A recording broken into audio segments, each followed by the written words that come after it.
Hey everyone, my name is Favorite2 and welcome back to Reverse 1999 for what might be the finale of Chapter 7.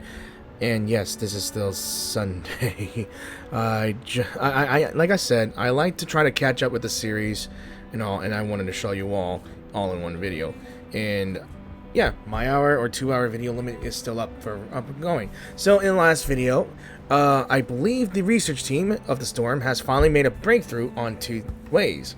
Enigma finally finds a solution to try to mass-produce said ritual, as well as perfecting the plan itself, while giving some analogy on how to utilize the nuclide provided by Medicine Pocket with his deranged sense of gathering samples. And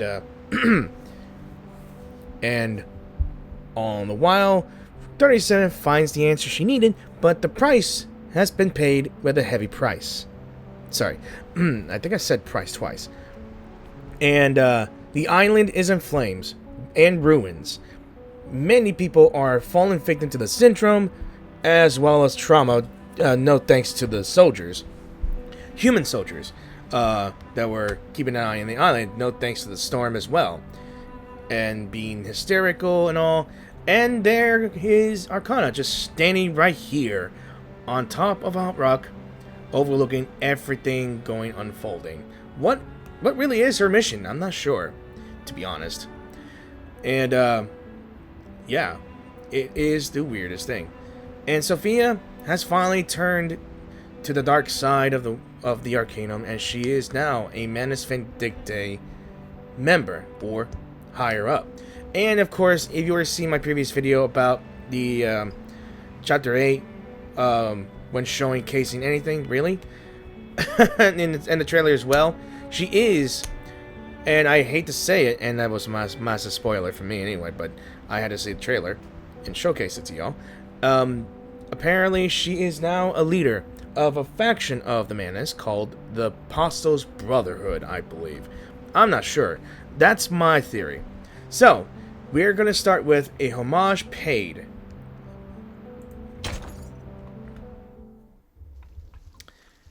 Yep.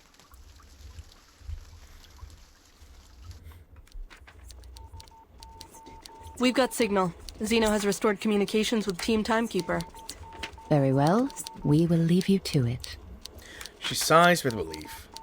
But before she hangs up, she has one more question. Just to confirm before we go, the operation Zeno is currently undertaking has been approved by the PAC Security Council, right? The internal call falls silent, as if the question is too absurd to answer. Certainly, miss. Familiar voice, and that must be Admiral Igor, I believe. We are soldiers. Soldiers act on orders. True words.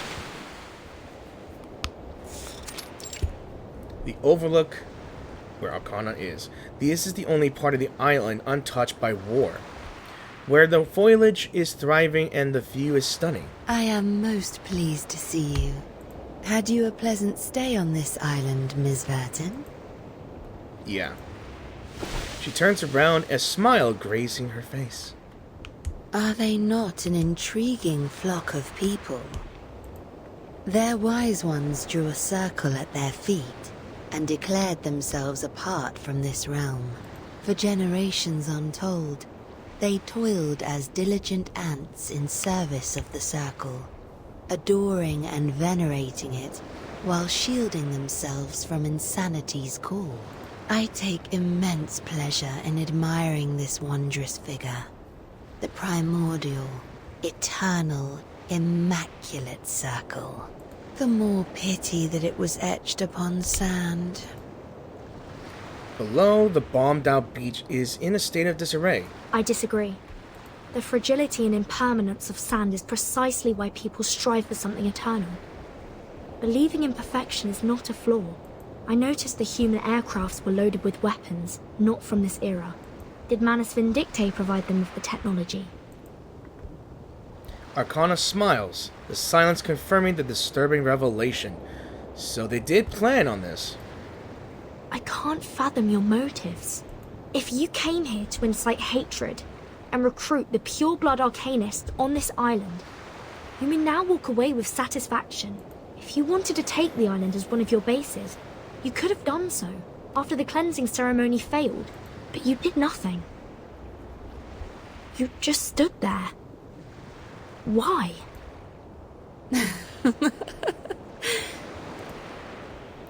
Without rhyme or reason, she laughs. Do you struggle to comprehend, sweet Burton? Oh, sorry. I was waiting for you. Really? Why? Sonetto and Lilia take a step forward. Enough talk, Vertin. It's time for action. Mind your distance. Arcana has power over people's minds at a close range. A pity. She raises her arm, the stone bangle still intact on her wrist. The next moment, it slides off and falls to the grass, dissolving into thin air. I did wish to keep this bangle. Mine and yours, a pair in perfect match. What is with you and Vertin? How will you remove yours, Vertin? Goddamn connection? By disconnecting and connecting to the internet? Sorry. The bangle burns, a reminder of those who still believe in the teachings of truth and Hyperion, and those who remain until the end of the cleansing ceremony. The symbol of faith remains true to its purpose. The peace agreement is still in effect. What? The island's been blasted to smithereens. How come the bangle still has its power? What is it made of? Don't worry, Regulus. We have foreseen this. The chief assistant shows no signs of worry.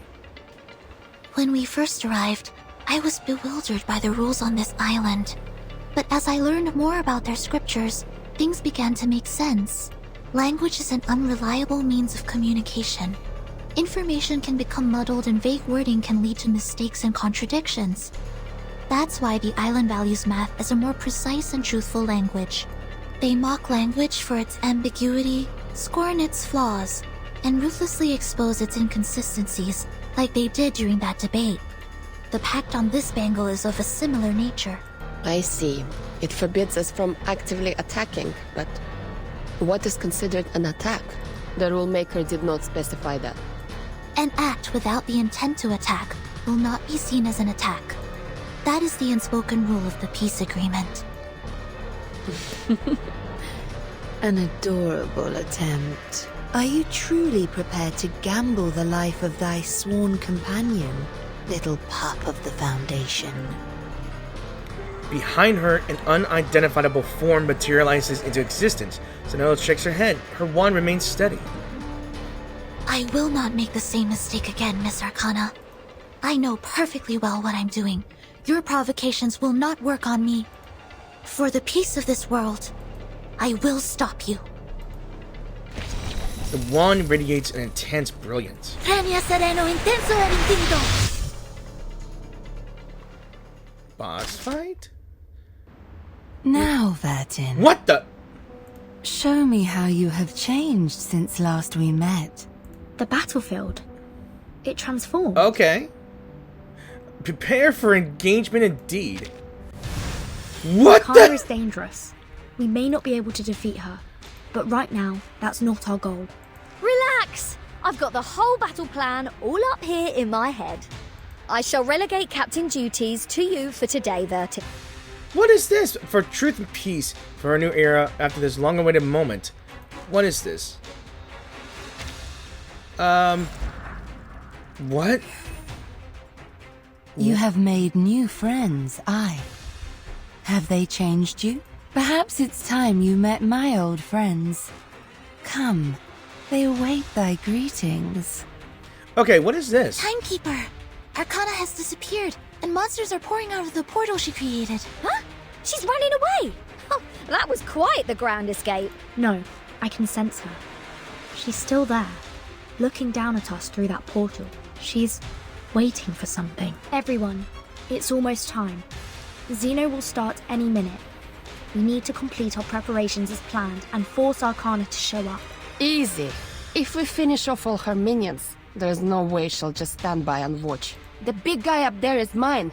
You deal with the rest. Okay. Trying to gain air supremacy? Not under my watch. That's a odd-looking thing, whatever that means.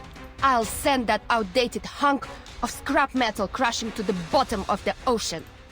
Complete the battle here to unlock the following supporter. I guess. Okay. Airspace. Airspace indeed. Alright.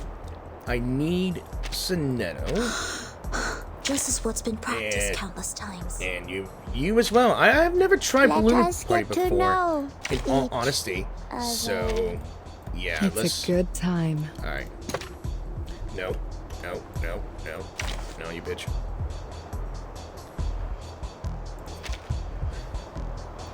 Yeah, screw it. No wingman is needed. Time for me to dance. Alright, what are you, my friend? Oh wait, it's an airship. It is literally an airship. Sword shot, I believe in you. So long lives this, and this gives Don't power blink. to the Advice from the forest. Lenia sereno intenso ad infinito. It's alright. Wanna watch the aerial A stunts? sword shop. Oh. No need to look back. Lenia sereno intenso ad infinito. This is kind of an interesting thing. I'm still in I chapter believe 20. a sword sharp. So long lives this, and this gives power Brought to you with the armor of the forest. A little trick. sempre caro mi fu quest'ermo cole.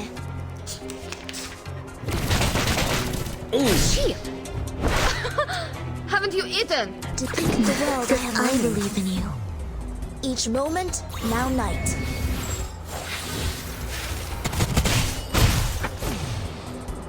I think it's No gonna need to keep look on back. deploying those stingrays Brought you until with it's the armor defeated, of the maybe. forest. Lenia sereno intenso ad infinito. Alright. I think I might just upgrade Sonetto's thing, I believe. Hang on, where is it? Hang on a second. Actually, you know what? I'll just upgrade this thing. The A reticent sword one. sharp. idea. I weave the gown with thorns. You shall repay with sacrifice of wounds. I believe in you, and this is an alien city. Break it. Break Brought you it. with the armor of the forest.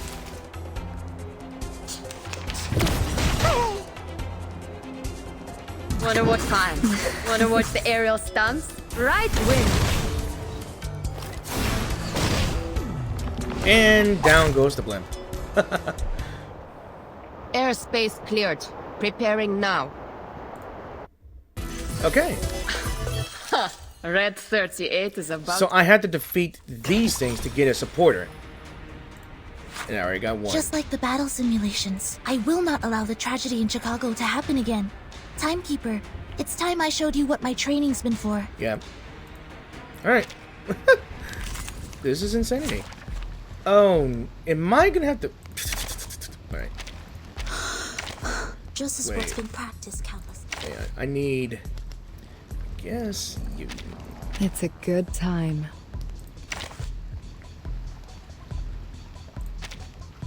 Be fearless, whether you're in icy wind or scorching heat. Wait! Give me 10 more minutes. May the peace be with us. Experience I believe in savage. Keep up the pace. So long lives this, and this gives power to the...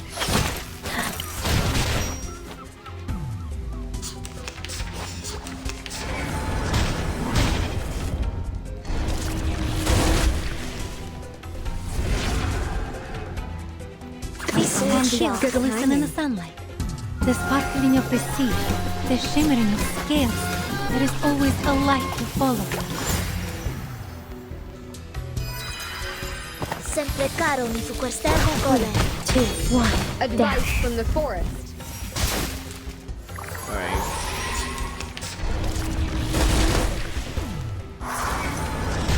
It's alright.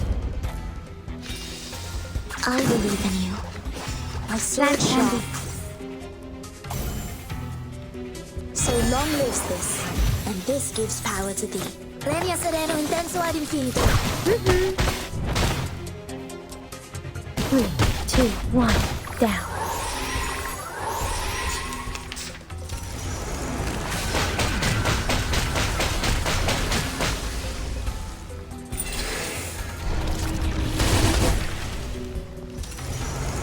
Not again.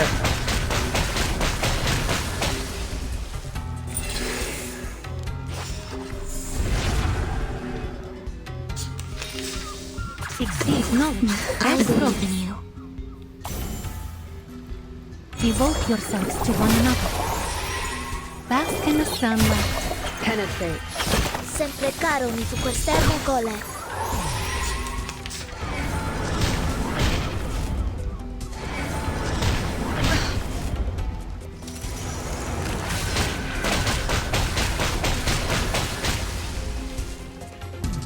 My sword Good shine. timing. Each moment, now night.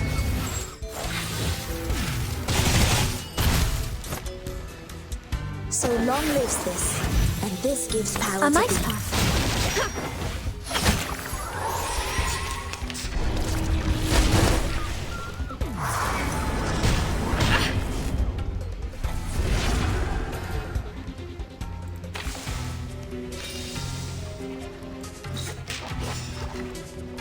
I believe Show's on. See They're how reticent skills glisten in the so sunlight. I watching. know the moon, and this is an alien city. Time waits for no one, even for a great people.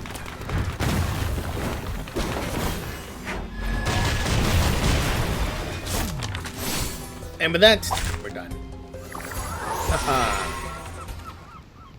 Timekeeper, I've defeated the enemy. Beginning preparations now. And another supporter game. Although we come from different lands, Alright, we got another one automatically? Yeah. Be careful, Captain. It appears that some Abraxas are being affected by the storm.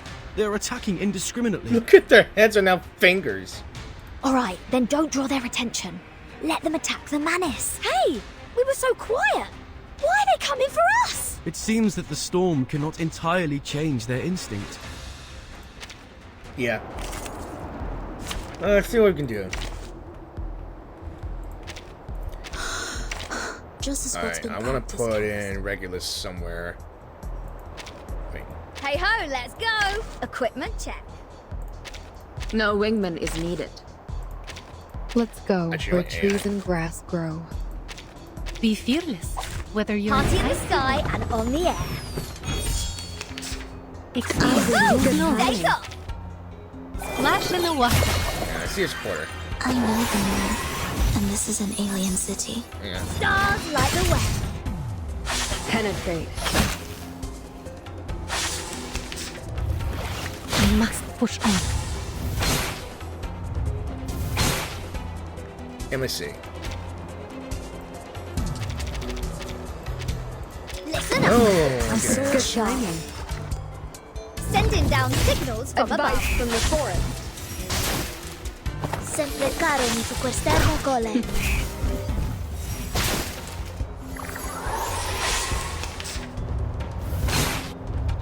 Hey! Knowledge. That experience fuels knowledge. Together, we are fearless. I know the moon, and this is an alien Bask in the city. sunlight. No need to look back.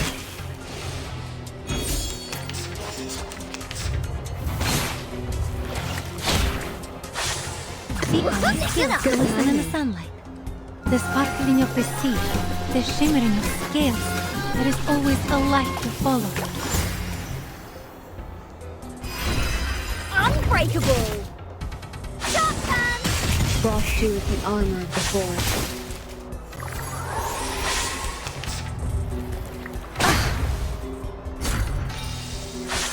My The position. reticent My will sword get shine. shiny. That's the sound for a new era.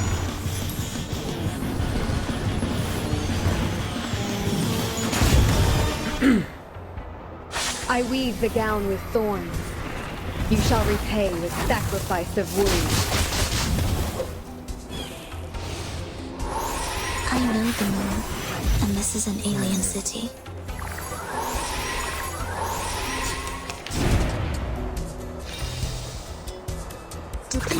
world I have never seen. My sword sharp. Each moment, now night.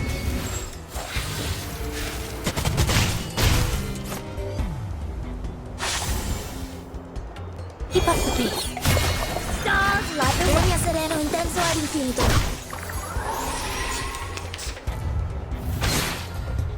It's alright. Experience fuels I knowledge. believe in my sword sharp.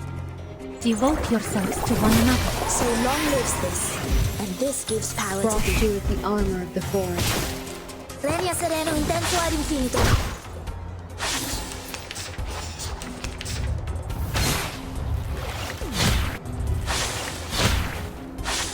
No experience fuels knowledge. Take off! Together, we are fearless. Bask in the sunlight. Frost you with the armor of the forest. Sending down signals from above. Oi! Leave my flight for me, listen up! Finish it off, Regulus. That's the sound for a new era.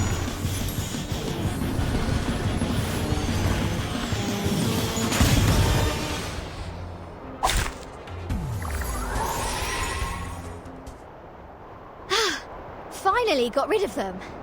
Now, how am I going to deal with this? Just like the prophecies of the woods. The scales. Alright, we got all the 3 supporters here. Stage 1's done.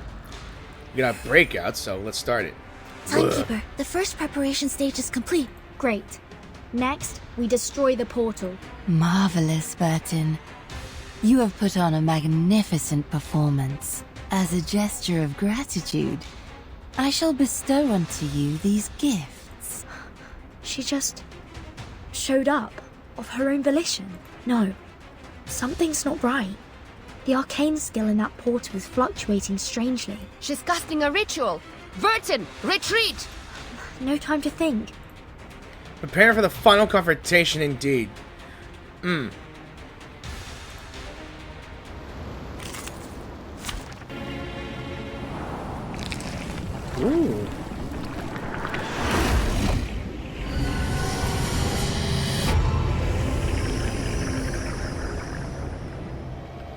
What is this?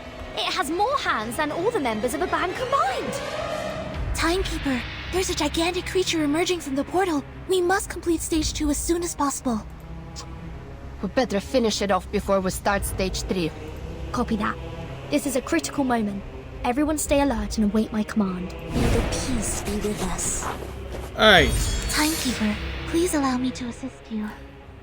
Sorry, so now this thing just popped up. Okay, so the Guiding One's Harbinger takes reduced damage from attacks of a non-stronger afflatus, and changes its afflatus to the same as the source of the damage. Plan your attack sequence wisely. And the Guiding One's Harbinger gains menace at the end of its round when taking attacks from a non-stronger afflatus, or when its HP is lost during an attack.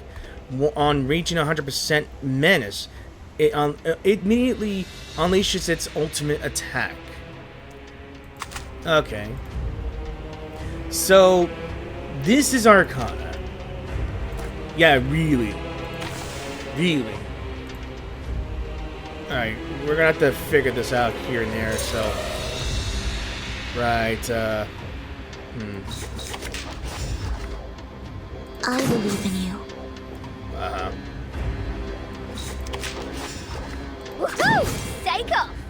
Sempre caro mi fu quest'ermo cole. Is this creature changing its afflatus to match that of its attacker? Ha! A mimic strategy. Clever. But we can also use it to our advantage. Everyone, rotate your arcane skills. Make sure we always have the stronger afflatus. Let's teach it a lesson in improvisation. Shotgun! Right, so it has to switch. I must push on. Ooh, there's the menace right there. Right, this is not ultimate incantation.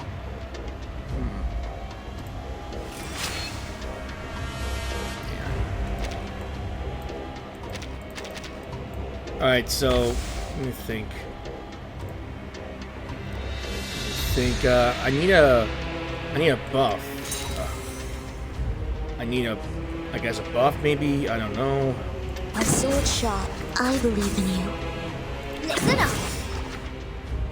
Okay, star, and then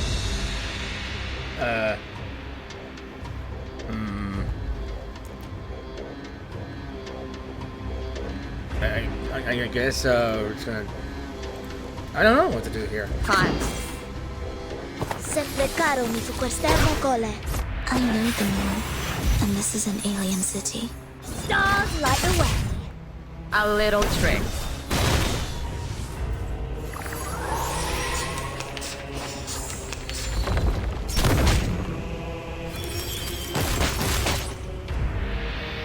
Alright. Alright, let's see. Okay, what was it again? I guess we need more, I guess, let's go with hers, I guess. Use this The one. world I have never seen before. Use My you. permission? Screw it! We're gonna Experience fuels knowledge. and A buff. sword sharp. Each moment, now night.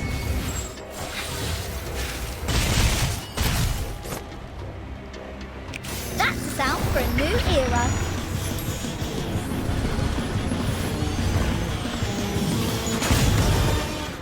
Dang. Devote yourselves to one another. So long lives this, and this gives power to thee.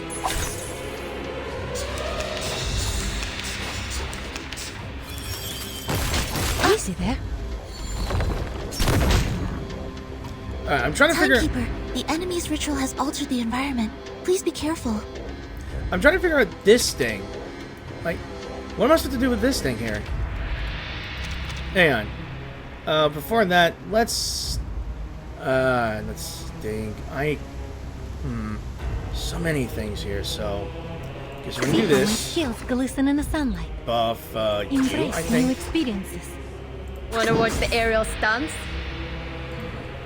Knowledge drives progress. Yes. The sparkling of the sea, the shimmering of scales. There is always a light to follow. Bask in the sunlight. Oh. Splash in the water. There's golden rain.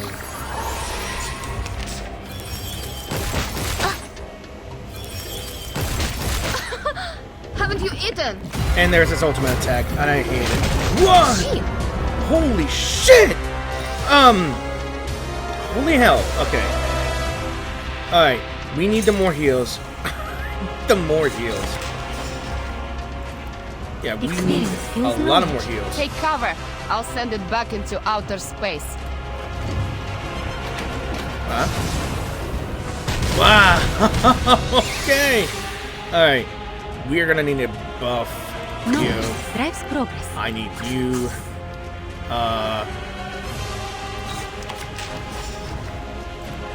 Yeah, we need to focus here. Let's rock and roll, everyone! Are you ready to shake?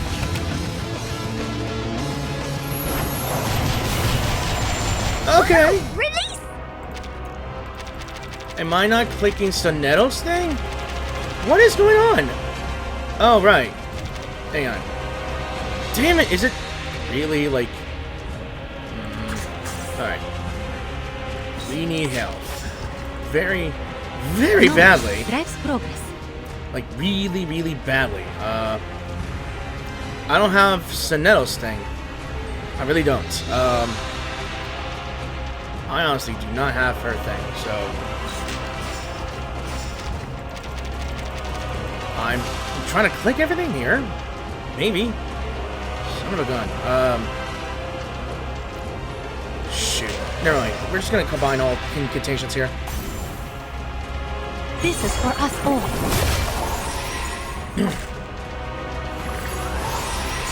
We need that healing very badly. What is this? So just pulled up here. Alright, guess we need, more of you. Actually, you know what? Hang on. I need... Damn, I need Soneto's thing here. Let's get more Sonettos incantations. Alright, we're gonna healing. Focus on damage reduction.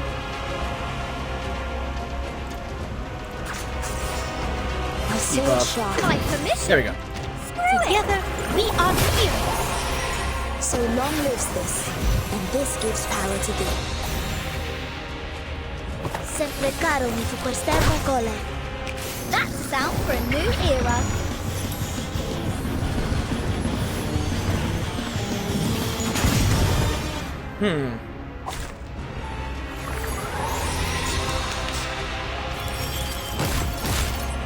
Oh, we're dodging this. Somehow we're dodging this. We need to dodge this. I don't know what that is. I'm a thinker. I'm a thinker. Alright, we need I guess more of you, I guess. Alright, we're gonna... Is it really connecting right now? Alright. We're gonna do the ultimate first. I have never seen before. Then I believe I you. believe in you. And I guess Marvelous.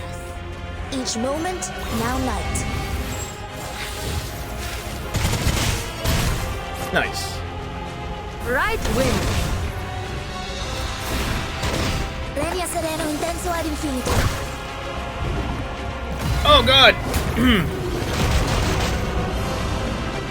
Okay. Unbreakable.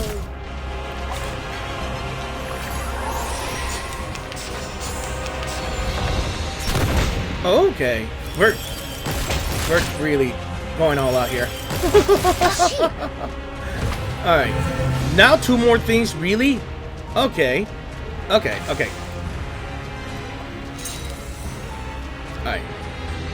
We're gonna do this. All my skills glisten in the sun. Recast our buff to Experience you. fuels knowledge.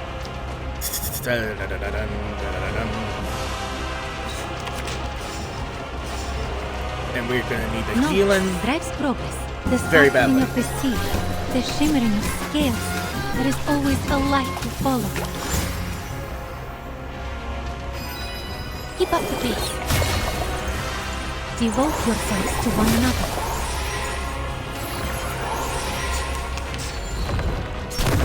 Oh god, don't target my Sonetto. Don't you dare. Yeah, go for Lilia. I don't care about her. Don't get my what is going on with these hearts here? Alright. This was a start, right? But I can't use this one. I really can't. Damn, okay. I got no choice then. I got no choice then. I need Sonetto's skills on point here. My sword sharp. Alright,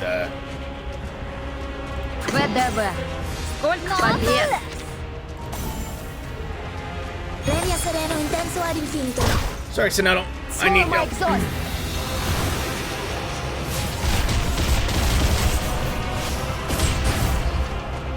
Alright. Have you done The it? creature is defeated and Arcana has emerged once again. Timekeeper, stage 2 is complete. Really? Oh, now we just have to activate it. No. Things are going too well. Like this has been rehearsed. Yeah, those things are still there. What on earth is she trying to do? There's Good no question. time. Fortune. You're Alright. right. We've put too much time and effort into this plan to not carry it out now. Sonetto, Lilia, Regulus, assume your positions. It's time to enact the final stage. Shotgun!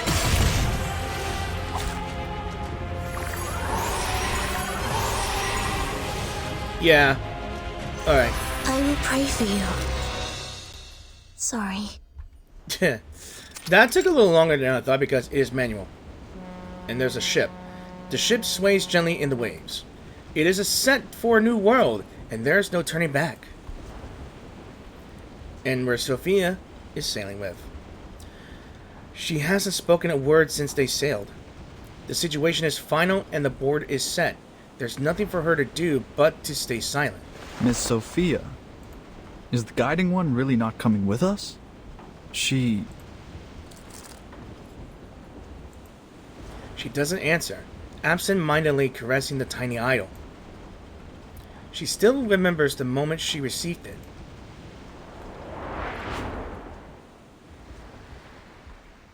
Are you saying? Fret not, my child. You heard me true. I shall die today. Really? How? So, what? Is her purpose now completed then? Timekeeper, location Alpha is ready for the ritual. Location Beta, ready. Mr. Apple and I are ready. Good. This is not a preparation for an attack. At least not for an attack here. Requesting to use the advanced arcane skill Afaroyaran, number 000262603100008, to teleport a top priority threat to the Parmenides base. The glow of the ritual envelops Arcana. Loosen up and enjoy the ride.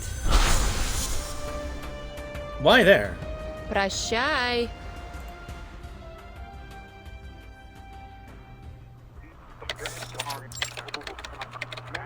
Okay, so what's the Launch purpose? sequence initiated. Starting countdown. 30, 29, 28. The target has not reached the designated location. I repeat, the target has... 15, 14, 13. Large-scale arcane ritual detected. Aphroy around, verified. Life signal detected. Target is in position. Initiating detonation. 6. Wait, what? 5, 4, 3, 2, 1. Did they nuke her? They used the nuke.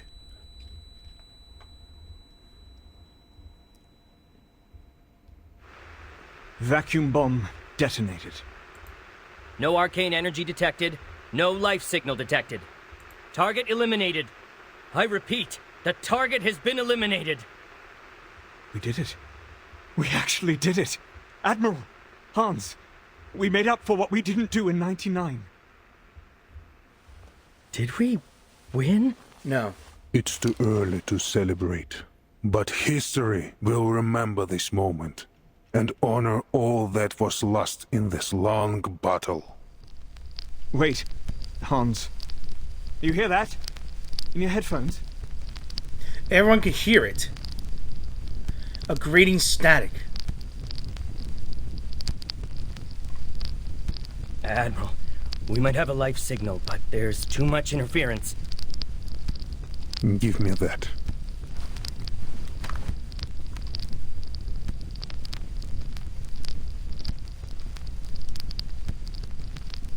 The plan was made with little time to spare. And the location... Okay, you just got to read it because this is going to go.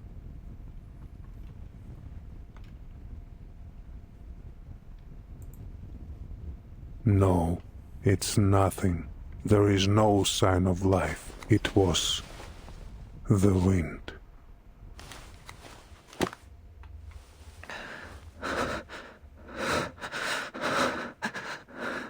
So, that means... We did it, everyone. A triumphant victory! A salute to you, Admiral, and to the Timekeeper. Our efforts for peace have prevailed, and we have emerged victorious. Let us forever remember this day for its greatness. Glory to all who fought for this moment! We did it! Whoa! Woo! Yeah! I have a lingering feeling. The observation room erupts in triumph. Arcana, deceased.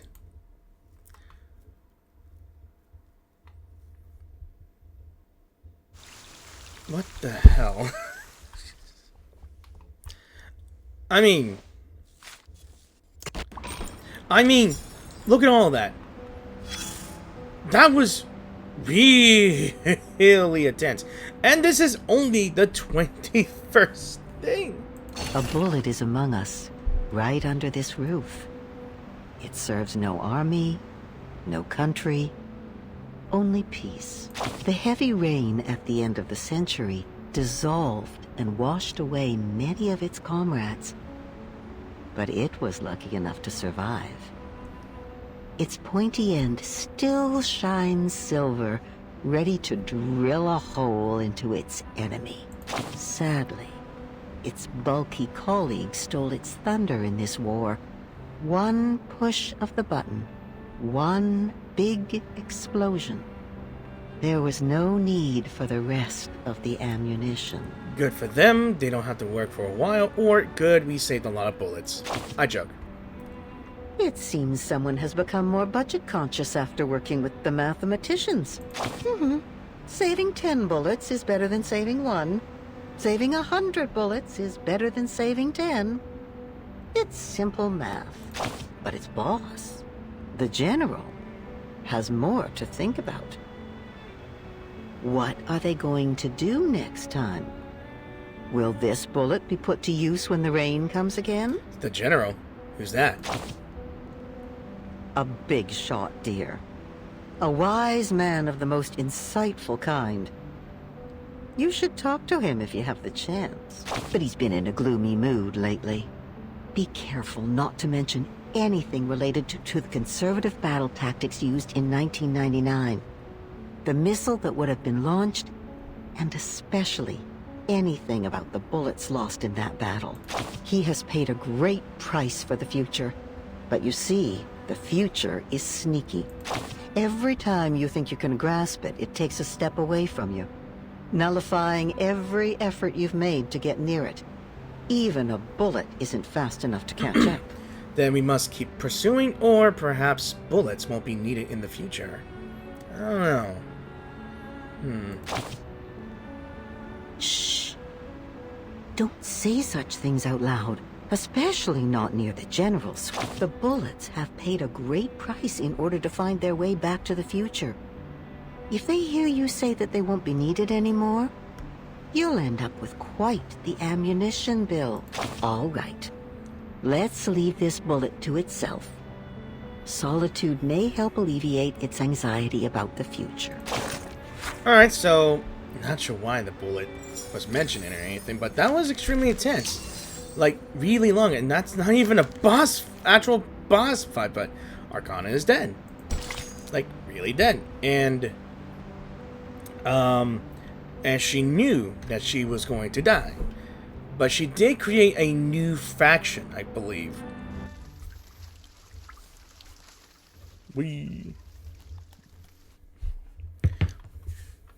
Here on the level sand, between the sea and land, what shall I build or write against the fall of night? Tell me of runes to grave, that hold the bursting wave, or bastions to design. Drink this. It will help relieve your pain. Sorry. Worry not. It's not made from the grapes on my head. Sorry, I couldn't read that fast, so... For longer date to mine, Alfred Hausman. Okay. The war may have ended, but its scars remain in this place. The Hall of Truth, once the Palace of Knowledge, now stands in ruins. 210 examines the injured man's face closely, making sure his pain is eased. Then, he stands and watches as more people are brought through the gate. Hang in there, 29. 888 makes her way into the hall, carrying an incapacitated believer on her back. She carefully lowers the person to the floor. Her own arms are wounded from the attack, but fortunately, they're not fatal. Since the integers awakened, this has been the only thing they've been doing. Are there any other injured that have not been found yet? I've scouted the island. Every remaining member should be here. So you have. He sighs, the ramifications of the situation weighing down on him. It means the members not here have joined Manus Vindicte. The hall is dead silent. Just a few hours ago, it was alive with debates, ideas, and passion. But now, one half of the hall is gone. Its seats buried under the shattered dome and crumbling walls. Is Six still in a coma, Miss Marta? The blind woman nods, concern etched on her face. The banshee doesn't say anything else. She stands to clean out her own wounds. The last few hours have been a whirlwind. Their faith has crumbled. The humans have invaded their land, and Manus Vindicte has turned them against each other. But now everything's gone. Enemies, friends, and even the truth. All that's left are the moans and groans that fill the hall. In the midst of the hushed void, some begin to pray. To you, O the alone infinite, the non-subsistent, the ineffable, I call. Grant me inspiration of nature. Guide my soul with truth. These are the words of both sorrow and hope. Words of contemplation and honor for the dead. A brief respite where they can find solace to ease their pain. Give me power of enlightenment. Tear off from the web of ignorance. More people join in. The prayers reverberate through the hall. Redeem me from the evil, hatred, and what throttles me down. Break through the ground of bad, corruption's chain, the carapace of darkness, the living death, sensation's corpse, the tomb I carry. Learn the beauty of truth, the balance and limitations of all. Oh no. It's 29, the injured believer that carried in by 888. A leg is missing, but he manages to get up and sit down against the wall. Why are you still praying? The truth is gone! Who are we praying to? Who will answer us? His outburst falters, turning into a bitter sob. For generations, we have searched for purpose and meaning. But now that the truth is lost, what is left for us to live for? No, the truth is still there. A crisp voice echoes through the hall. 37 arrives panting at the door, accompanied by the members of the Timekeeper's team. I passed a Perron's test and it showed me the answer. It will free us from the Wheel of Birth once and for all. I just need some time to decode it. She feels their stares weigh heavily on her. The wounded, the desperate, those who have lost their faith and their souls in the last few hours. The custodian walks up to her, still composed and steady. We will do our best to help, but how much time do you need? A crucial question indeed. The girl averts her eyes. Her confidence has waned since the last time she answered this question. I have someone in mind that can help us decode faster. Elsewhere in this world, some people are also making the same efforts at all costs. They too are studying the immunity of to the storm. But I need your approval before I ask them for help. This will require some finesse. What's about to be asked might rattle the founding principles of their belief system.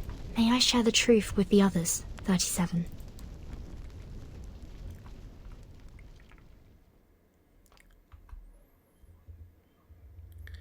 And back at home. 9 hours! The experiments on the side effects of the ritual are ongoing. The list of conditions they've encountered stretches down the pages like a long, winding snake. The side effects are completely random. Among the current samples, the probability of no side effects occurring is 0.52%. And of the 81 recorded side effects, 39 of them will cause irreversible damage to the biological body.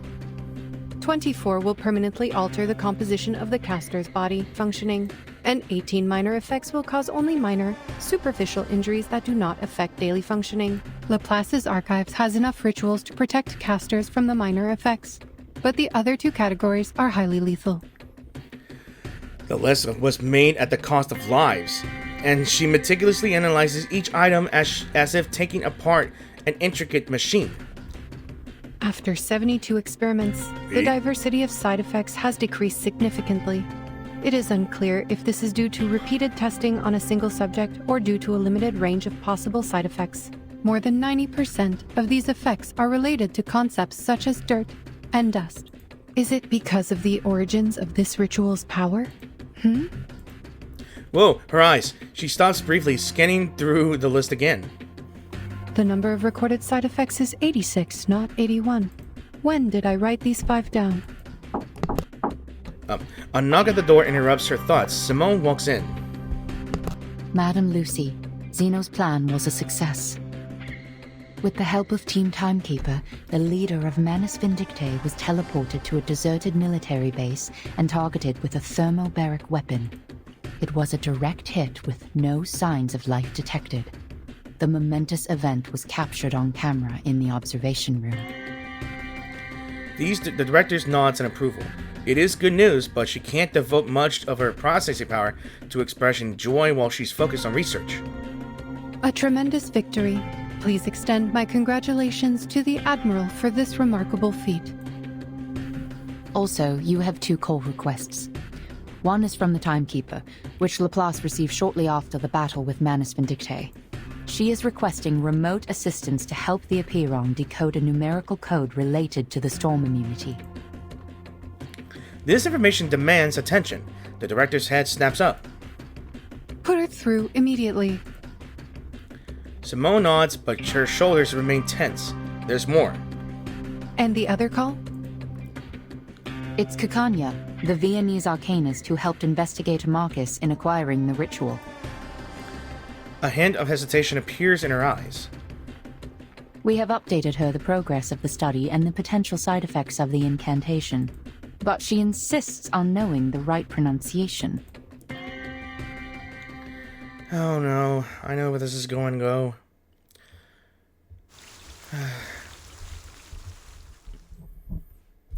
Okay. Another report. Guide to the construction communication waves under special circumstances. This is X. We're here to instruct you on a set up a usable community communication network under the influence of the storm. Goldberg machine. Yeah, that's fine. Okay. The Rosetta Stone. Okay, so I think I know what she was talking about, Simone. During when Chapter 6 was first released, there was a side story, which is Kikanya's side story.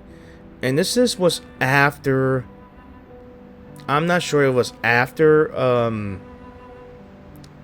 No, I don't think it occurred in Chapter 6, but when, I guess, Chapter 7 came in, I don't remember if Kikanya came in at Chapter 7?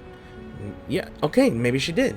Kikanya only showed up in Chapter 7 when the banner was up, I guess, maybe? And when she asked the right pronunciation, she wanted to test it herself, because apparently, during that time, she wanted to save whatever people, her group, her circle members, in order for them to survive, but I guess her process failed because maybe she wasn't the right person to cast it. Only she survived, but everyone else, well, yeah.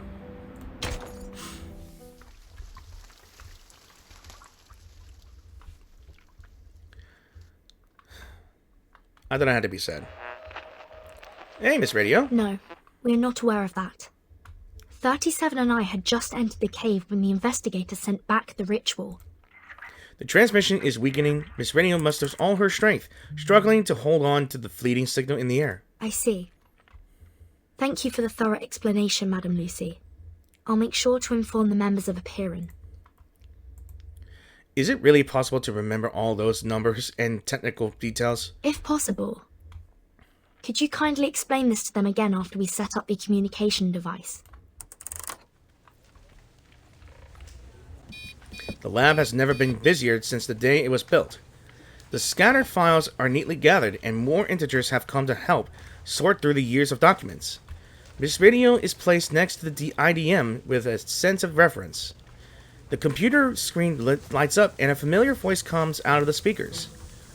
The next thing's the acoustic components. Totally understandable if you don't have any on hand. Regulus, can you help me find some... Oh, hi, X. I hate this little bastard. What are you saying, mate? Of course, this great disc jockey would have the acoustic components. I'll have you know, I made friends with the dolphins as soon as I had the chance, hoping they'd retrieve some of the radio components from Apple II. And guess what? They actually found some! Oh, that's cute. Adorable. She detaches the acoustic component onto the IDM, beaming with excitement. Hello? Testing, 1, 2, 3. Oh my god! Ow! It may not be loud on my end, but the pitch hurts. The screeching feedback forces everyone to cover their ears. Perfect. You finally have a communicator equipped with a speaker. Before, there were too many ears for one tiny radio. Indefinitely. Ah. What? What's going on now? What now? Another attack? Not quite. That's the sound of our colleague, Medicine Pocket. Hard at work. What are they doing? What are they doing? Finally, a real communicator for Team Timekeeper.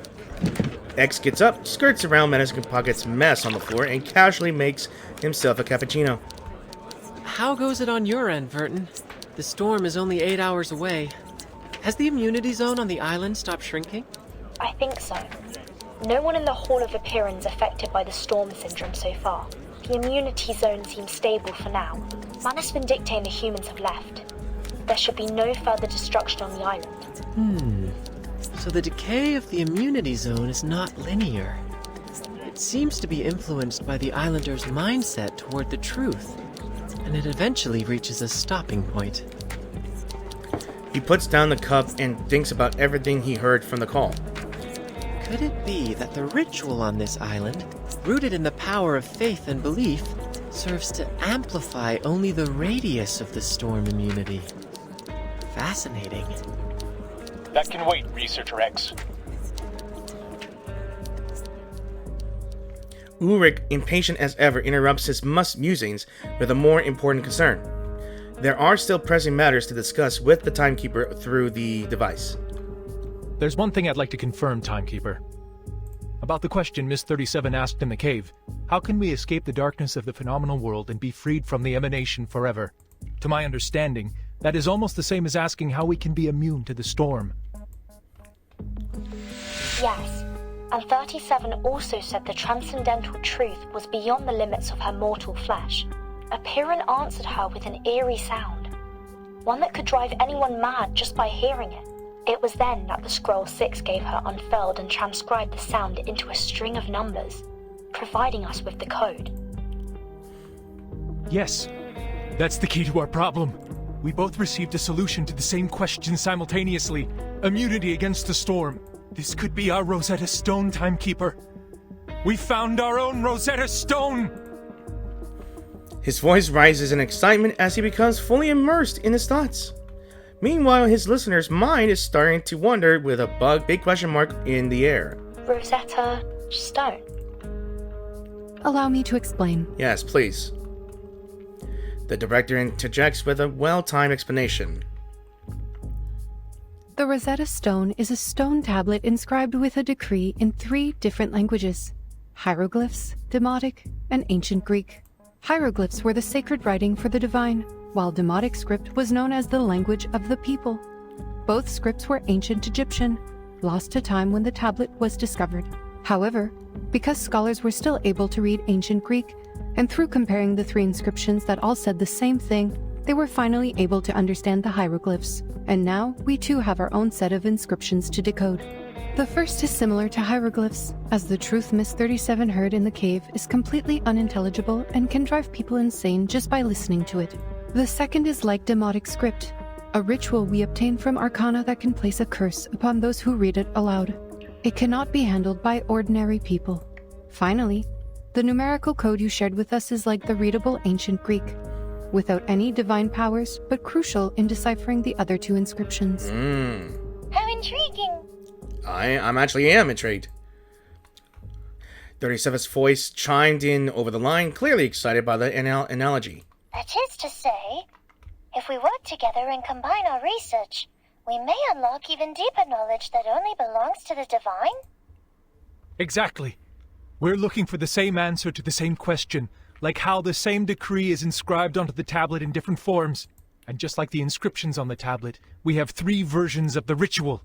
If we can delve into the essence of the ritual and master its inner workings, we may eventually transcribe it into a side-effect-free ritual that can be used by everyone.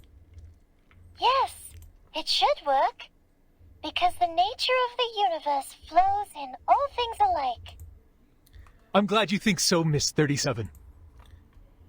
I'm surprised he has someone he likes. The girl on the other end on the phone is equally ecstatic. There's no question that they're in sync on this incredible idea. The ferrofluid happily swirls around in his fishbowl. Regrettably, his boss is a practical thinker. Your hypothesis is based on too many assumptions, Ulrich. It requires further refinement and confirmation. We now have valid incantations. We should continue in this direction. Had to put my nose. Her words are like a bucket of ice water dumped over their heads. Sorry, I gotta fix my mic. As always, the robot steers them into a more practical path. You mentioned the word transcribe, just like the timekeeper did. It holds the answer to improving the ritual. You mean? The scroll you mentioned that can bridge the gap between you and the supreme existence during communion. It is the scroll that transcribed the eerie sound and saved 37 from the lethal side effects. Does this mean it could potentially lessen the negative effects of the immunity incantation? Everyone in the lab realizes it at once. Reducing the side effects is faster than trying to come up with a perfect side effect-free incantation from scratch. Now the solution is right in front of them. The scroll that can solve Arcanum with Arcanum. Wait, Madam Lucy. Let me take it from here. We would like to borrow this scroll for research. If you lend us this scroll, we will make significant advancements on the research, and we promise to provide every assistance you require in the future. The ferrofluid flinches into the shape of a droplet of sweat. It was too late to stop her. The atmosphere on the other end of the call changes dramatically. Oh boy. There she goes. Lend you the scroll.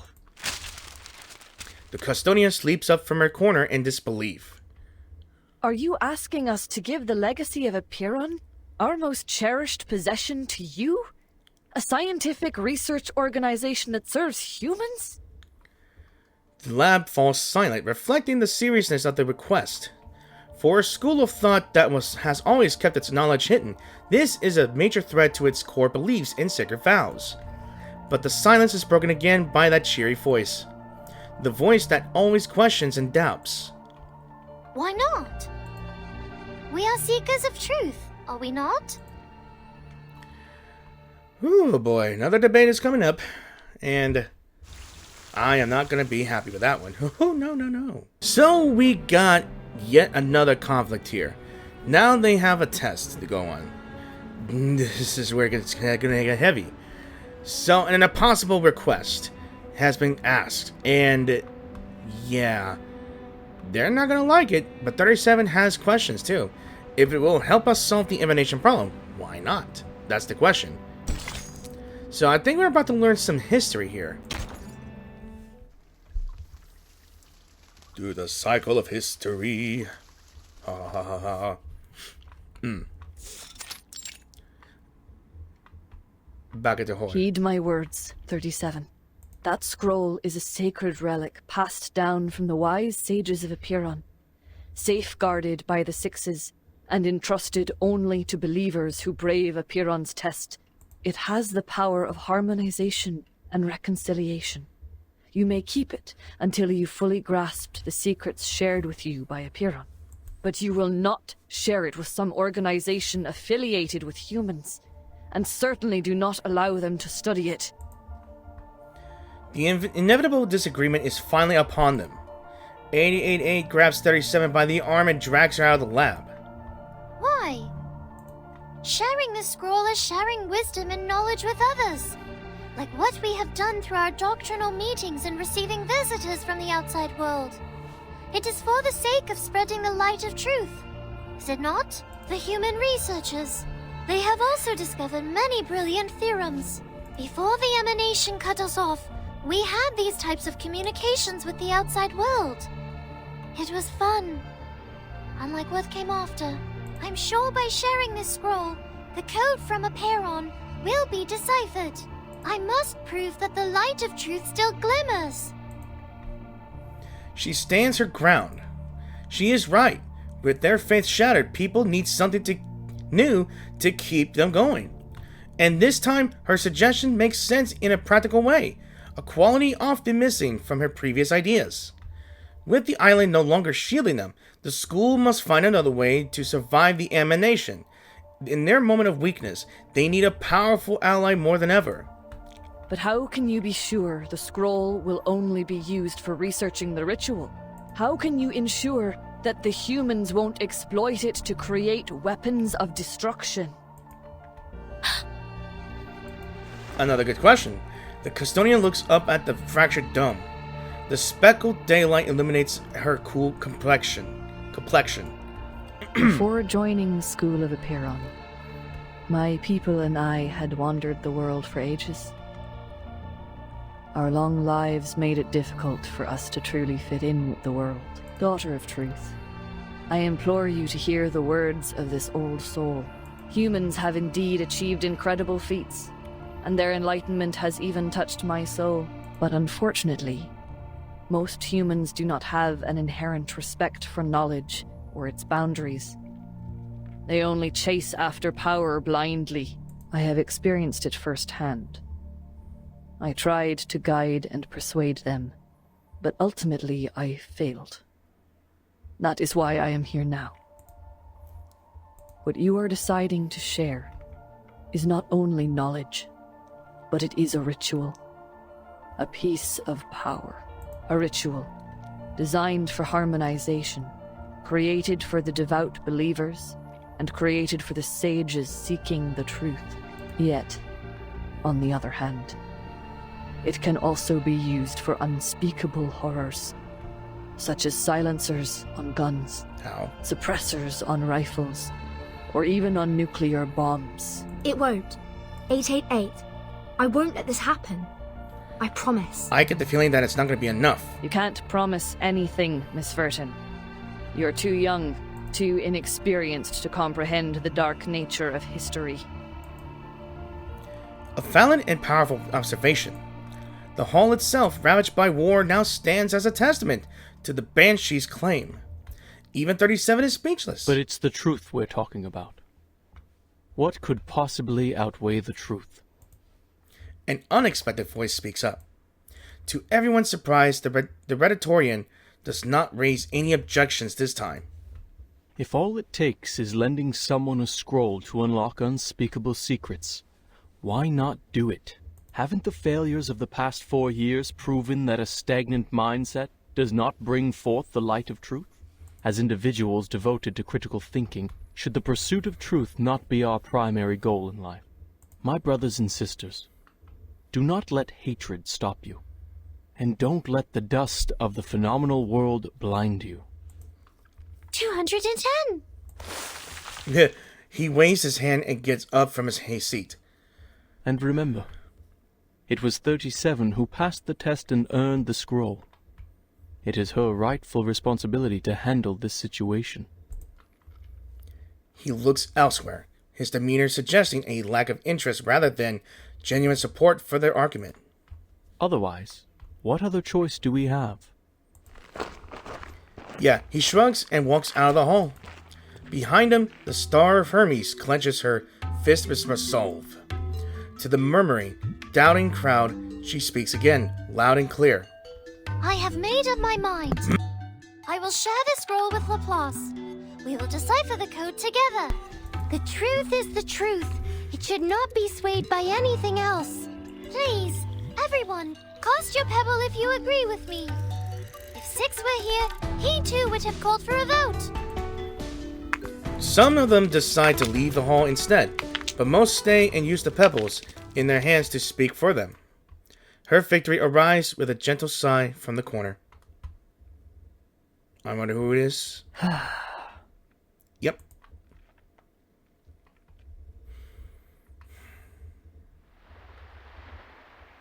War and smoke have long left this place. An area has been cleared for takeoff. Miss Lilia, are you certain about this? What are they doing? Absolutely. See the nice weather today? Much better than the day we landed. She wants to fly again, huh? No wind, no cloud, the clear sky, and that giant moon. Huh? Sitting tight on her SU-1B. I don't know if that's it. how I say it. It's probably a Russian thing.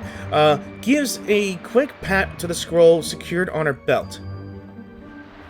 This is the essence of Hyperion's goodwill in their newfound alliance with Laplace. Can't find a better day to deliver the package. It's just to the headquarters, not even going outside of Europe. 3 hours is more than enough. I'm done being stuck on this suffocating island. Nobody can stop me from taking this flight. Yeah. The headquarters are at least 768 nautical miles away, and you have no protection during the long flight. It's dangerous, and we have only 7 hours until the storm. Dangerous? Maybe. But this is an accelerating flight in the storm, Sanetto. What better chance than now to push Xeno into updating their flying manual? Really? She takes a few long gulps from her canteen and warms up her broomstick, brimming with anticipation as she were going to a carnival. Besides, what's wrong with a bit of oil painting on me? Should be a nice badge of honor. Mate, that's quite a distance. Just be sure not to go toppling into the Mediterranean Sea. Red 38 is no way an Apple II. Sorry. She soars higher and higher until Regulus shrinks to a tiny red dot on the beach. From the corner of her eye, she notices shadows slowly creeping toward her. Uh-oh. Manus Alitius? We didn't kill them all off?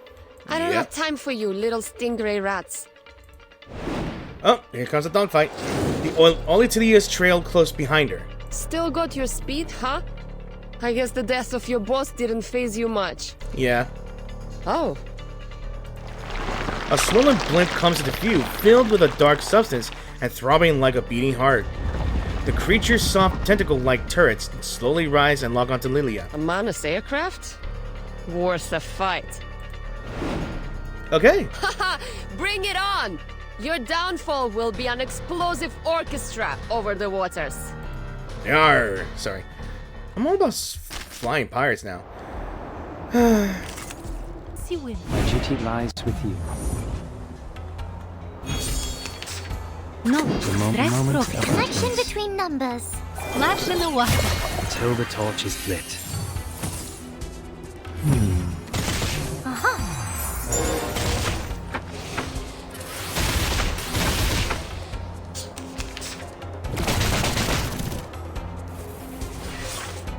Charging. The connection between numbers.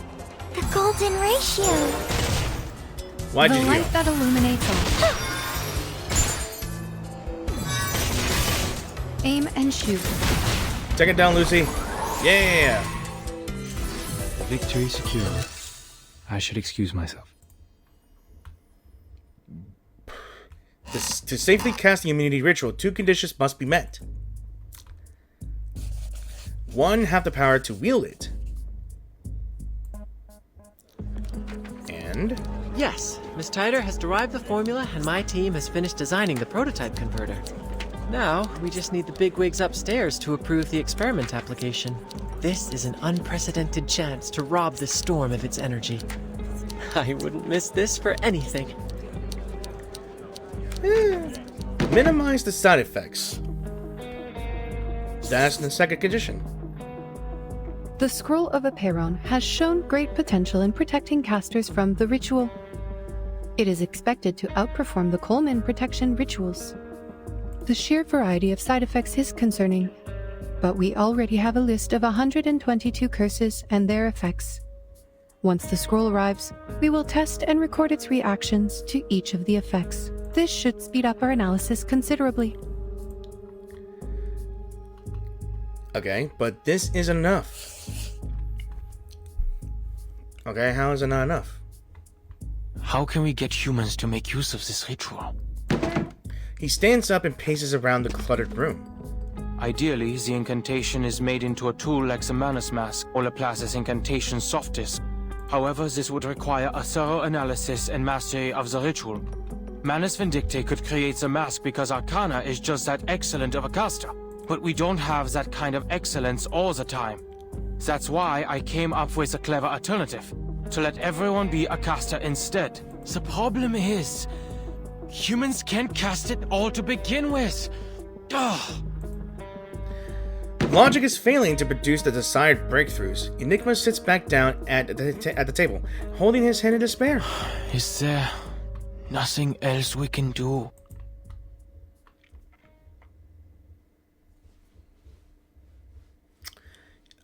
Quite a predicament. So, this is the plan of the imaginary numbers. You want to use the waves of Numa and the reconciliation of the scroll to allow everyone to recite the storm immunity ritual? 37 ponders with great interest, as if it were just another game. The collaboration with Laplace is going well. They have just shared all their information on the subject. Yes. What do you think, 37? An ugly plan it is. An ugly plan of what, huh? There is no grace or beauty in this approach. It is purely driven by practicality and uses clever tactics to make things fit. How typical of imaginary numbers. What? It sounds pretty cool to me. Taking advantage of the storm? It's about time we plundered it instead. It really looks like we should throw this plan into the sea. 37 insists, subtly shifting her seat away from Regulus. You're not trying to comprehend the ritual, Vertin, but scrambling to make use of it before the emanation arrives. Isn't making use of it enough for our purposes? No, the theory is incomplete. You will be hindered by impossible obstacles in no time. Mister, could you show me the incantation? I want to see it too. She glances at the device, hoping for an answer, but the other end of the call has been silent for a while. Laplace is looking for a safe method to deliver the incantation. Given the incidents before, some time is required for the application procedure. Once received, please do not read it out by any means. The side effects are extremely deadly. The chief assistant explains to her reassuringly. Finally, someone speaks again. Apologies. We took some time to test the delivery methods. For your safety, only the text of the incantation will be delivered. The exact pronunciation will be sent to the timekeeper later. Thanks, mate. Since the island has no visual communication, we will send the incantation letter by letter through a Chladni plate, a technique that converts simple patterns to sound waves. Enough with the mumbo-jumbo. There's no time for details. Annoyed, he interrupts his rambling and gets straight to the point. Anyway, timekeeper, we'll need the help of that lady. Miss Radio, right? Uh-oh. Flattered, the blue flower on Miss Radio perks up. No ordinary signal could reach this island. Since their arrival, she's been diligently managing their communications. As a result, she was somewhat deduced to being just a radio. Yes. Somebody please find her a metal square plate, fix it on a sturdy base, and pour sand on it. Sonetto and Regulus get to work immediately. Fortunately, there's no shortage of metals and sand on the island. A makeshift receiving station is quickly built. Now, a special recording will be sent to you. Please stay by the edge of the plate, embrace the sound, and, groove along. I assume you mean vibrate? Oh? No, that's just rude. But, yes, exactly. He stammers. If all goes well, the vibrations will move the sand and visualize the text in a pattern. We have 12 recordings ready, each representing a letter in the incantation. We'll play the first one when you're ready. Oh, of course, my pleasure. She trembles with excitement, ready to give her all for this important task. As she grooves on with the signal, a pattern begins to form on the plate. First one's done, Mr. Ulrich. All right, 11 to go. The transmission continues as planned, each letter falling into place like pieces of a puzzle, until finally the last letter is recorded on the page. Does she know it? This incantation. The sight is hard to believe. How can this be? What? Are you reading it in your head? Oh, don't tell me even thinking about it can trigger the curse. No. It's just, I can read this language. La una circolo. The language is not unfamiliar. The incantation for unlocking the suitcase is inscribed in the same tongue. The questions are, who taught this and when? Was it on the eve of the new millennium, when everything was a blank? Was it Mother? A myriad of thoughts flood the mind. 37. I think I know what it says. It means the first circle. The first circle. Ah.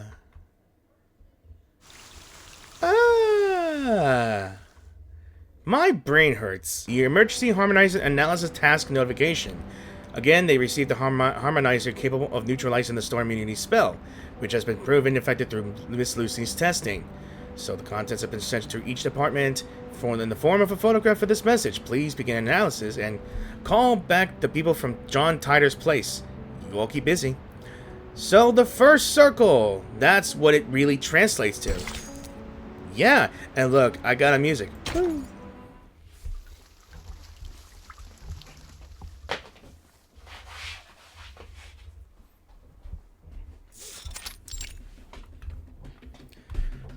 The researchers on the receiving end quickly grasp the message. The first circle. That's what the incantation says? Yes. He suddenly remembers a detail that has eluded him all along. That's it. The investigator in Vienna reported a similar thing. An ancient miracle, a circle of salvation. I freaking tell you, it was the painting! Salvation meant salvation. Arcana even drew a circle in the air while saying it.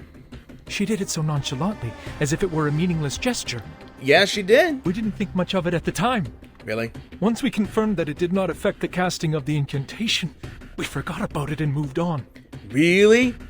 That small minor detail? I can't believe I overlooked it. Yeah. Like most creatures, the hot-tempered cryptology lead slams the table and buries his face into his hands, clearly exasperated. This is not your fault, Ulrich. The gesture was overlooked because it did not really help the research. Our focus was on practical application rather than understanding the incantation itself. Right, they overlooked it because, yeah, she's right about that. They wasted a lot of hours on practical testing or practical application. They just forgot about the most important thing. To draw a circle! If the incantation means the first circle... The pragmatist's voice is still serene. How will this be helpful to the research? You know, I have a theory. And it's gonna sound stupid. See! I understand now! Huh?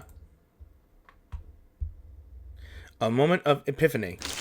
She snatches a handful of papers, sprawls out on the floor, and scribes frantically. Well, Vertin, I don't know why you can read it, but I do know that Gal is thrilled by your interpretation. Because you mentioned her favorite shape, the circle. The irrational number is spot on. 37 has drifted into a world of her own. Yes. The essence of the incantation is a circle. But what kind of circle is it? In topology, any closed curve on a plane can be classified as a circle. Aha! Told you! Regulus spreads her hands, speechless. She takes a step back, giving 37 more room to calculate. Everyone is talking quietly, so not as to disturb her. Even Miss Ratio has lowered her volume. I mean, radio. Why did I say ratio? Just as her sheets are about to engulf the entire floor, she finally stands up. Look, Vertin, let's go back to the Rosetta Stone hypothesis. Based on the hypothesis, if the incantation and the numerical code share a common essence, which is the key to the storm immunity, and we now know the incantation refers to a circle, then the essence of this numerical code should also be a circle, right? She nods. Yes. Before this conversation, I had no idea which direction to take. The numerical code could be a snippet of an incantation, or it could be a geometrical ritual array. I had a lot of theories to go on, but testing them could take weeks or even months. Worse yet, if my line of thinking was completely wrong, we could waste decades of time and effort. But the Rosetta Stone hypothesis is easy to verify. Let us suppose that the incantation and numerical code share a similar essence. We know that the incantation does work, as proven by the awakened. If the incantation is a circle, then the numerical code should also be circular in nature. Oh. And has the same effect as the incantation. She did it in one freaking Which try. is a circle that saves people from the emanation, and can also be experimented with by the awakened. If the experiment works, then the hypothesis is true. And vice versa. I see what you mean here. It really is an easily provable hypothesis. To my ears, you're just trying to prove that the code means a circle. Because you're really into circles. Sarcasm noted, Regulus, but yeah. Not specifically. I simply like it because it's a great shape. So simple. So innocent. Please continue being adorable like you are. But I don't understand. She picks up the numerical code and studies it carefully. +1, -1, +2, -3, 3, -3, +2, -1, +1. How do these numbers relate to the circle? It's a 0. The first circle. Enigma mirrors his brows, spinning a pen between his fingers. His drafts are scattered across his desk, each of them a dead end. Yes, it was the timekeeper who translated the incantation. And according to the investigator in Vienna, Arcana also drew a circle when she casted the ritual. But experiments have shown that the gesture has no effect on the ritual. We thought maybe it was a symbolic gesture. No. It is no way just symbolic. He jumps to his feet. The cryptographer sneezes at the cloud of dust he just stirred up. Arcanists excel at condensing their experiences into symbolic representations. Signs, totems, elements, these are primitive symbols, and some are sources of power for Arcanum. At least that's what the Foundation's textbooks tell me. That's why arcane skills can only be enhanced by mediums that align with their symbolic nature. Precise materials are required when creating soft discs for each incantation. He stops spinning his pen. If the incantation symbolizes the first circle, and if we were to create a physical form that could be mass-produced for everyone, will that form have to be a circle too? And I just realized something. What is easy to make? And it's circular. Somewhat circular. And can be mass-produced. Wait, I already said mass-produced. And it can be easy to use. Is it an umbrella? Don't get me wrong. If it rains, why not open an umbrella? Please tell me I'm right. In the cave, discussions and theories about the circle are also in full swing. Every inch of the floor is now covered with paper. Each sheet is a differently drawn circle. Some are spears, some have crossings, some are distorted forms. Just as a sea of papers is about to drown everyone in the room, she finally stands up. Oh, I should have thought of this. Uh-huh. The simplest things often hold the deepest meaning, as always. Yes. So, the first circle, what could it be? A wheel? Mm-hmm. A piece of rope? Why? A pendulum? How? She 37 shakes her head and kicks away some of the paper balls at her feet. I spent too long on the wheel and the bearing, not realizing there was something more promising. Mm-hmm. A circle can also be seen as a knot with no crossings. What?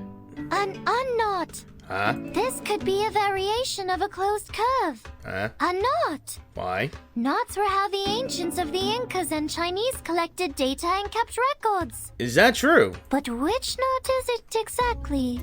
Okay. 37 extends her hand. Intricate geometric shapes take the form in the radiance of her arcane light. The Jones polynomial of the trefoil knot is t plus t cubed minus t to the power of 4. My brain hurts. The figure 8 knot is t to the power of -2 minus t to the power of -1 plus 1 minus t plus t squared. Please, for the love of God, stop. While the cinquefoil knot, t squared plus t to the power of 4 minus t to the power of 5 plus t to the power of 6 minus t to the power of 7. My head! I could go on all day. There are 165 different knots with 10 crossings, 9,988 knots with 13 crossings. But which knot is the code referring to? I don't think the knot's gonna help. My brain hurts and the music is not helping. +1, -1. No. +2, Stop. -3. No. +3, God, no. -3. God help me. +2, Anything. -1. But numbers. +1. Mason. The numbers, Mason. What do they mean, Mason? She stops. Please, thank God. Of course. Of course I would hear these digits instead of anything else. The scroll transcribes the truth into a format I can understand. So it must be based on a mathematical system I already know. I have all the knowledge needed to break the code. Just need to follow my instincts and pick a system.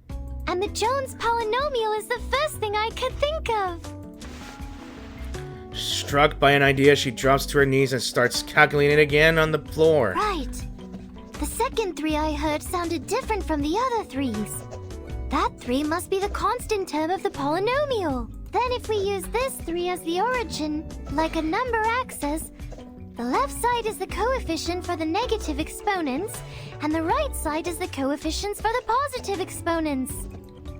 Eureka! Eureka. This string of coefficients is the shorthand of a Jones polynomial. If we assign the 8 coefficients to the 8 corresponding exponents in a Jones polynomial, we get its true form.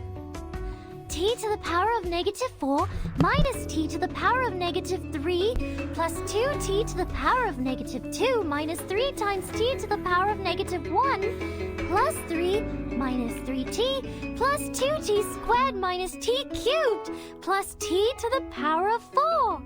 A knot with 8 crossings. My brain just shut off for a moment. Why can't it just be a 0? And you calculate all this, and it might be just for nothing. Please, let it be that. She looks up, her bright aquamarine eyes shine with delight. A golden knot projects her from her fingertips. See, Vertin, Apiron did give us the answer. The key we've been looking for, the most profound secret, the language of the divine. No sound or text is needed, just pure structure, the very form of the essence itself. It is a beautiful shape, a simple knot. A knot? Why? Great. Now there is only one step left. The verification. Please verify and let it fail. She nods and looks at the communicator. Did you hear that, Madame Lucy? Can you help us verify the authenticity of this knot? After an unsettling silence, Miss Radio finally remembers that she has turned down the volume. When she turns it back on, Lucy's voice comes through clearly over the channel. Of course. I have paid close attention to the discussion. This polynomial produces a single unique knot. We can now tie a knot to test it. The call goes silent again. The cave is silent too, so as if any noise would alter the outcome. Even Regulus has turned off her personal speakers. In the quiet hush, Miss Radio cranks up her volume once more, but all they hear is a sharp hiss of static, and a soft, strange rustling. 20 minutes have passed. Madame Lucy? The only sound is a constant static, accompanied by a faint, scratchy reverberation. It's the signal dropping. Madame Lucy, can you hear us?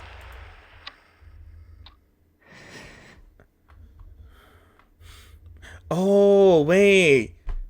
Okay. I just remembered something. Back at the side story of Cancania, she actually made knots for everyone. But it barely helped, didn't it? I can. The robot utters with effort. The knot slips from her grip and falls. It has completed its great mission. Then the robot starts to fall apart and melt. Before the curse could get to her core, the fire thief flashes a smile. She needs to ensure the next message is clear on the radio. It worked. It worked? Really?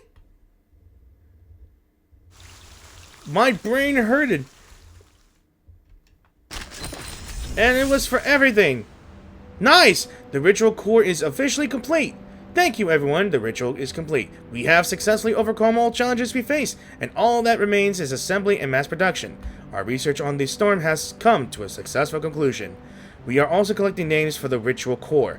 If you are interested, please feel free to submit your suggestions. Below are examples of suggestions we have collected. 37, a Lucy Knot. More numbers, which I hate. Numbers. Absolute Universal R-Powered Storm Immunity Device. Uncool. Wrong time. The Knot. It has such a nice ring to it. Are they trying to name the knot? Really? Alright, I do believe this might be the last one here. So this might be the end of Chapter 7, hopefully. So, mirrors and curtains. Let us go ahead and go through breezy, because this is already inside level 3, level 1, and I'm not going to be able to do this one. This might be a boss fight, I believe. Maybe. Who knows, right? No, it ain't going to be a boss fight, but it's probably just a fight in itself.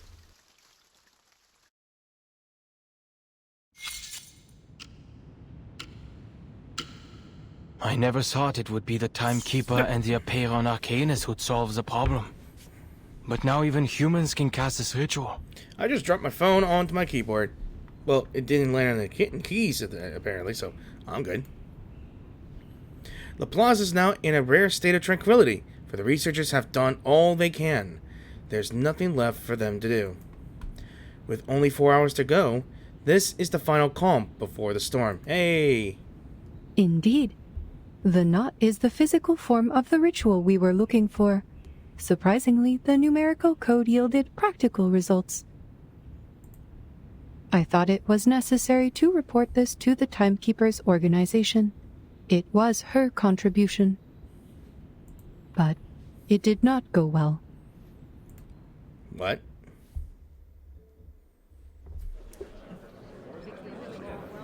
Forgive the interruption. What's a knot?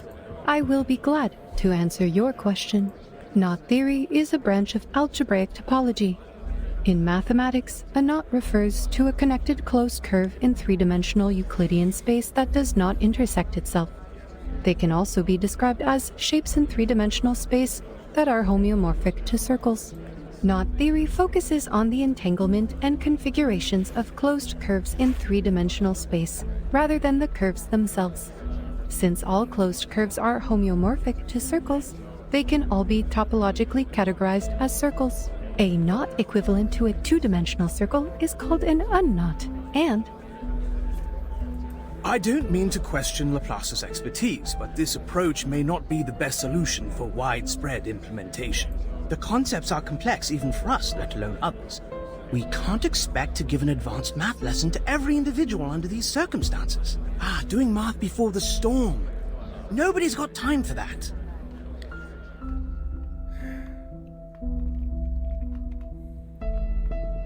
As it turned out, presenting a technical report was much too premature.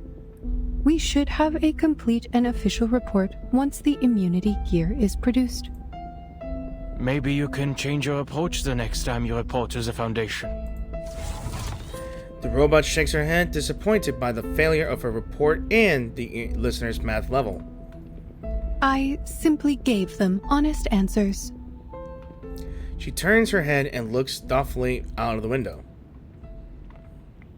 But this solution is deserving of widespread implementation. Indeed. Indeed.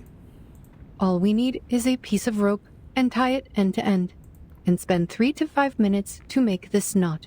This can be done anywhere, at any time, by anyone using any type of cordage. The oldest, fastest, and most basic ritual, the key to braving the storm, is a knot. Why didn't you tell the House of Intercatus? I'm sure they would have funded us generously. I will make sure to put it in my interdepartmental report. A rare hint of frustration flickers across her face, but she quickly moves on to a subject that deserves her attention. But at this point in time, the knot only functions like an incantation.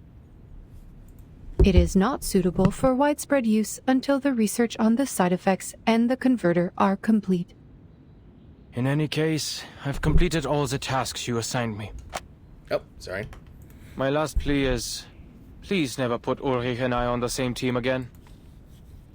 The researcher lets out a deep yawn, feeling as if he hasn't slept in ages. Maybe he can catch a quick nap before the final battle begins. I'm surprised that you're not in the lab. Something bothering you? Wait, don't tell me you're charging here. The robot turns to him, an approving smile on her face. Excellent job, Researcher Adler. You have proven that you are keeping the locations of public outlets in Laplace in mind, which is a positive sign for your resocialization. I'm not surprised. I've seen her trailer. Her power is like at 75%, and she charges every time it goes past 75%.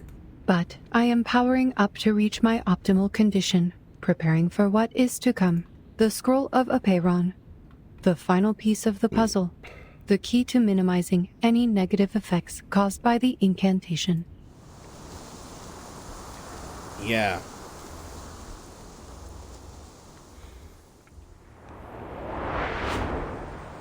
Here it comes. Wow!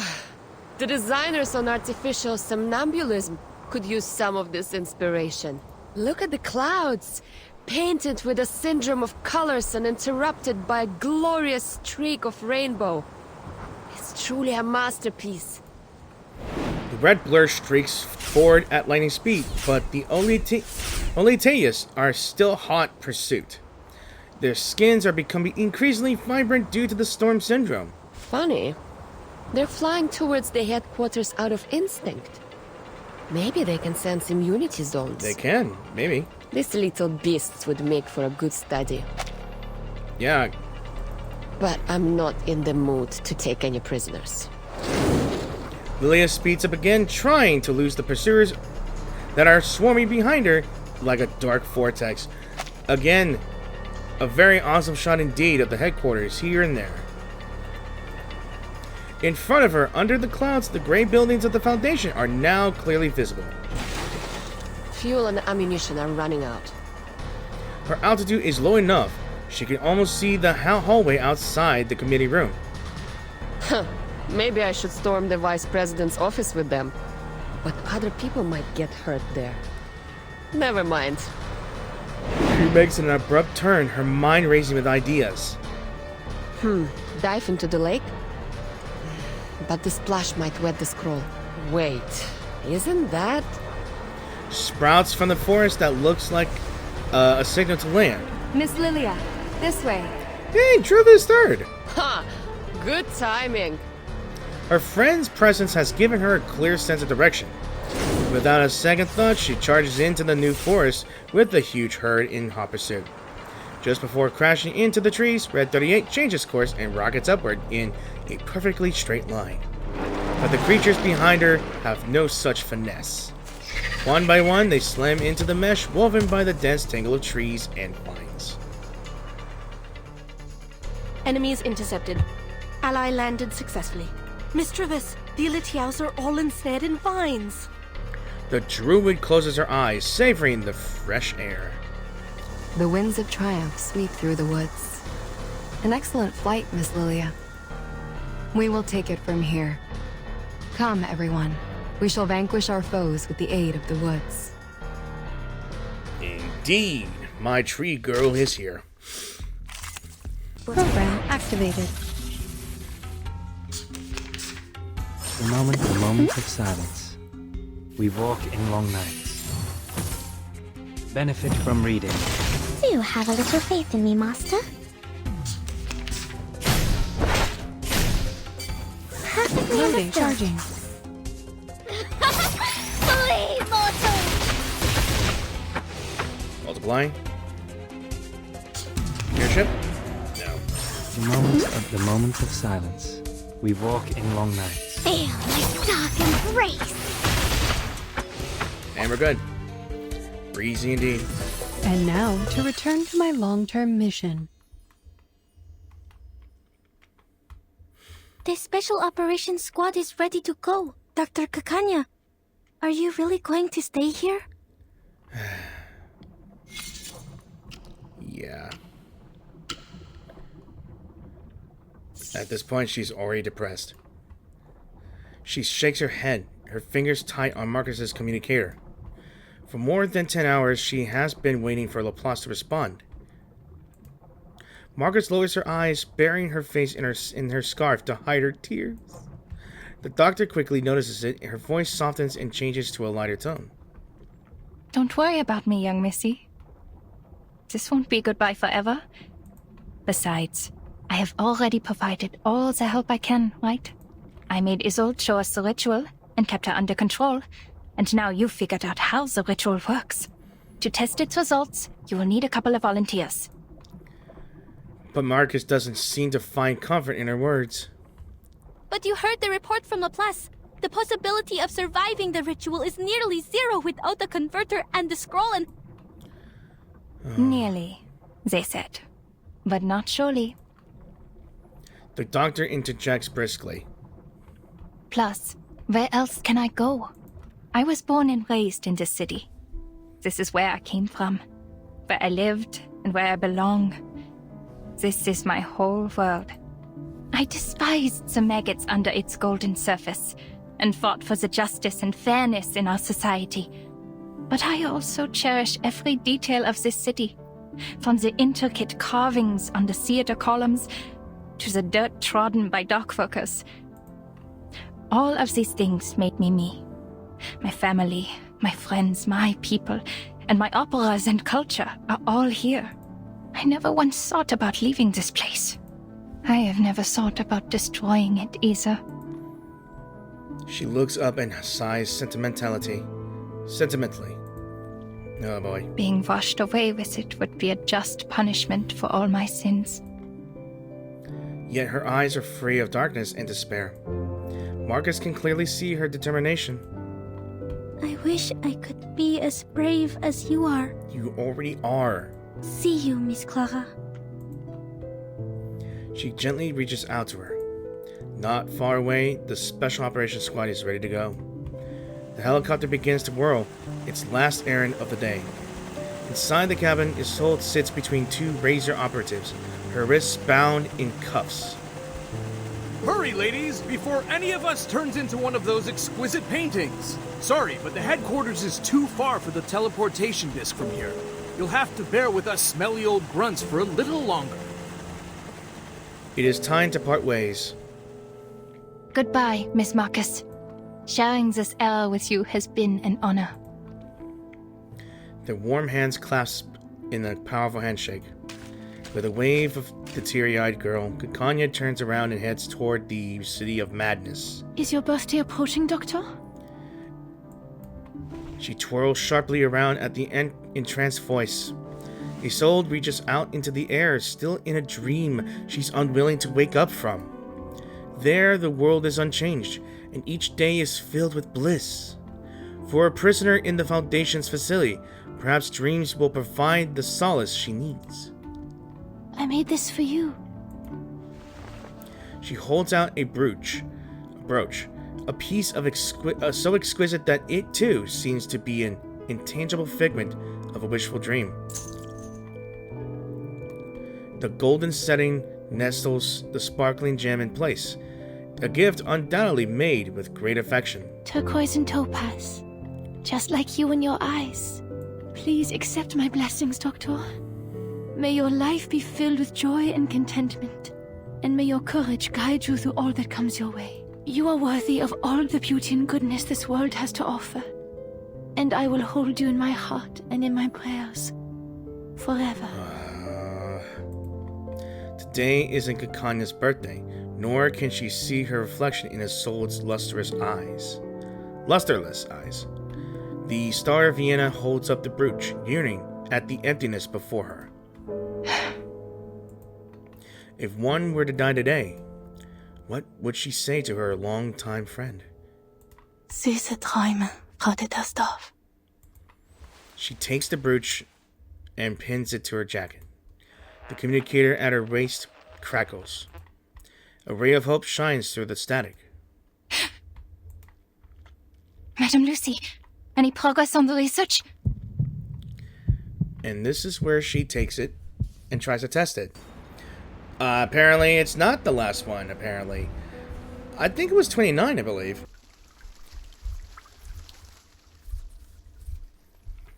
Yeah, this is definitely a long video here. 6 is awake? Oh, he is, indeed. The blind woman nods, smiling. 37 scrambles up from the floor, her eyes sparkling with joy. Fabulous! Now everything is perfect. Like the number 10. He will be happy to hear that I've cracked the code. She skips across the room. The paper with the knot on it is still in her hand. I did it, Vertin! I have proven the light of truth still shines. With some time, communication, and a flash of inspiration, we can bring it down from the unattainable skies and let its radiance illuminate all. And I've also proven that the truth is not out of reach or too distant to grasp.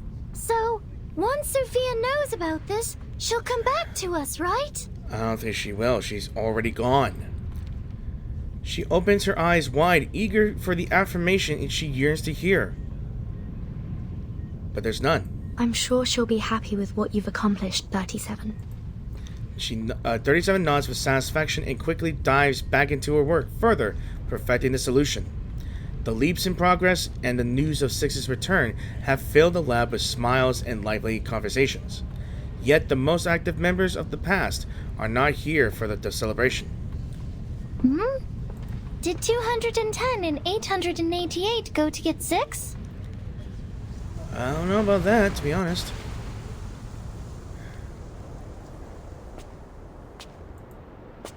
You don't seem that happy. The leader stops, looking at the speaker coming down from the steps. The Star of Hermes deciphered the code of Aperon. She found a way to cross the emanation. We should all feel happy for her. The leader does not answer, having mastered the art of silence over the years. The rhetorician doesn't care. He can effortlessly engage in dialogue and is at ease in any conversation, even with a rock. Yet here you are, so indifferent. It is because you, too, know that what has happened will not change, regardless of whether she figures it out or not. A meager ritual to save people from the emanation is nothing compared to the disruption of the law above. It also cannot change the fact that our faith is dead. We're talking about how the island has sunk, and we're now sailing in a tsunami. A tiny miracle, a spark of inspiration, won't save the ship from the wrath of the tides. His tone is sarcastic, but the mockery is missing in his eyes. To be honest, I was surprised that she asked such a practical question. I guess the trivialities of the phenomenal world did eventually affect her. It's a shame that many others lack her determined will to see beyond the void of our broken reality. What's your point? Can't you see? I'm getting a rise out of you. He beams a huge grin. Who would have thought that our great, perfect, honorable leader of the School of Aperon has been a nihilist all along? You never revered the truth, did you? That's why you kept us in the dark for 4 years. You never respected our beliefs for a second in your life. The man down the steps shakes his head. The people who seek the truth are more important than the truth itself. I may not understand that ever-shifting number, but I do understand and respect the people here. He's continuing the conversation, a rarity to behold. Ever since becoming 6, he's rarely had a chance to unleash his sarcastic wit. So you know the secret. What now? Now that you know the truth could lead to a nihilistic void, I wonder if you would abandon our doctrines, our wisdom, and our inheritance, and step into the darkness in a fit of rage. When truth fails, sophistry prevails. Correct? Ha! We cannot deny that fate, the unspeakable, holds wisdom beyond our understanding. Perhaps it does take a resolute skeptic, an impartial nihilist, to steady this ship and remain detached enough to look on from the sidelines. 210 looks up at the distant grape-colored sky. It's a pity. This was supposed to be the best time of year to make wine. He leaves without looking back. The silent leader continues on the familiar path.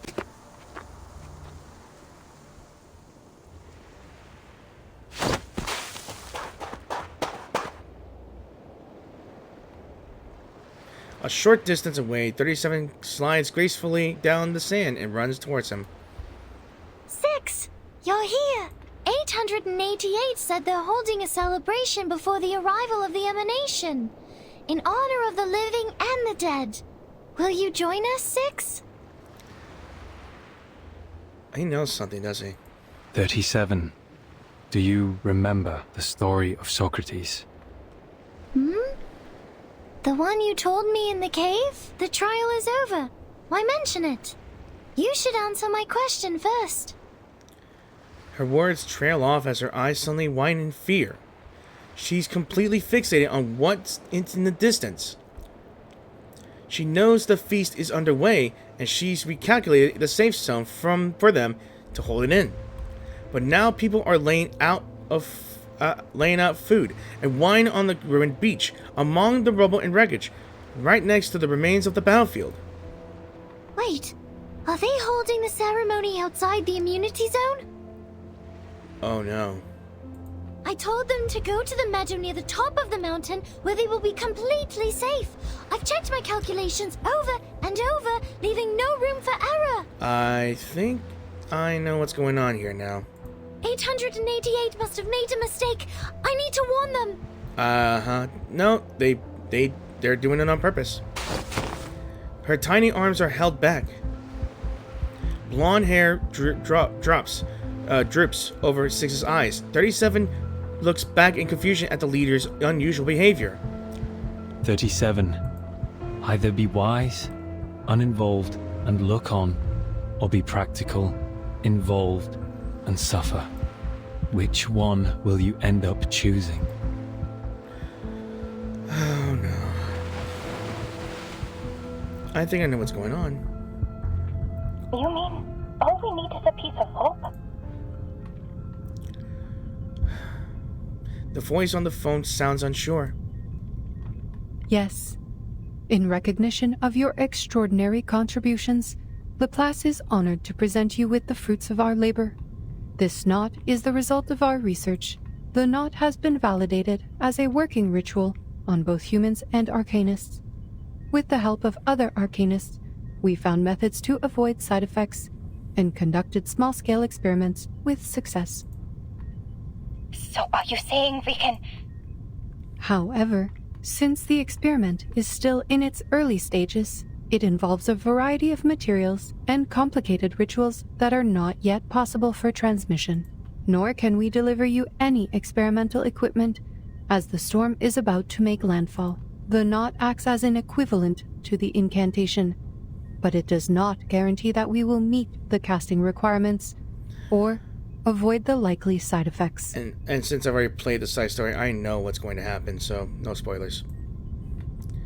This is a devastating news for anyone in need of rescue in the midst of a disaster. The robot pauses briefly, searching its database for kinder phrasings. I apologize, Miss Kakanya.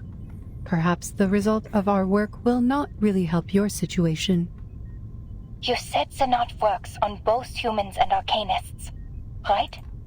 Surprisingly, there's no despair in her voice. Yes. That is more than enough. This is the best news I've heard so far. There's a chance for everyone. The robot did not understand her mumbling, but she found something in her database that might help. I have 2 more pieces of good news. First, the curse is not inevitable. Our experiments showed a 0.49% likelihood of no side effects occurring at all. Second, the closer the storm gets, the more pneuma fills the air, leading to a greater success rate of the ritual. Yet, even with these factors combined, the rate of success is still extremely low. It's all right. With millions of people trying, there's hope that at least one person will succeed against the odds. And I know there's one person that did succeed, and I'm looking at her. Thank you for sharing this with me, madam. I will do everything I can to spread this knot in Vienna to the Arcanists, humans, Magyars, and Germans. They are all my people, regardless of their social status, profession, or race. They all deserve the right to survive. Lucy ends the call and turns around.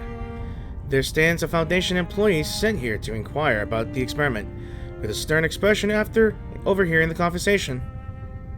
Madame Lucy, I can only assume you acted impulsively and overlooked the proper application process. The knot is new and not ready for widespread testing. Distributing it in Vienna could lead to more casualties or even fall into the hands of our enemies. I must remind you that this is a clear violation of the regulations set by Pax Security Council, the St. Pavlov Foundation, and the Laplace. Ah, yes. How careless of me. The robot nods. But I did tell her I would share the results of the research, and this is what you call a promise. And the database says, a promise made is a promise kept. You gotta like her, huh? The storm is imminent. The final moment has arrived. My brothers and sisters, put down your cups for a moment and lend ear to me. We were born extraordinary, yet estranged from the world around us. Throughout the ages, we wandered the world like a ship lost at sea. Despite the instability and chaos, we persevered. And together, we sought after the truth that would illuminate us all. Through introspection and contemplation, we cleansed ourselves of hatred, madness, and delusion, and embraced the value of beauty and harmony. Yet now, our shattered faith mingles with the rubble of this phenomenal world, as specks in an unjust timeline, as remnants of a tide long receded. The dream of the transcendental world is broken, and the order of the transcendental law is no more. Our sanctuary has crumbled, exposing us to live in a world filled with conflict and turmoil, where we will be trapped in the wheel of birth, doomed to repeat the mistakes of history for eternity. But do not despair, for there is another way to the truth. It is a path fueled by unbridled passion, one that was stifled by moderation and restraint, a path that transcends the individual, breaks all boundaries and limitations, and leads us back to the essence in a fiery blaze of glory. This path is the emanation, which we stride into for the ultimate truth of our journey. They're choosing to die here. Huh.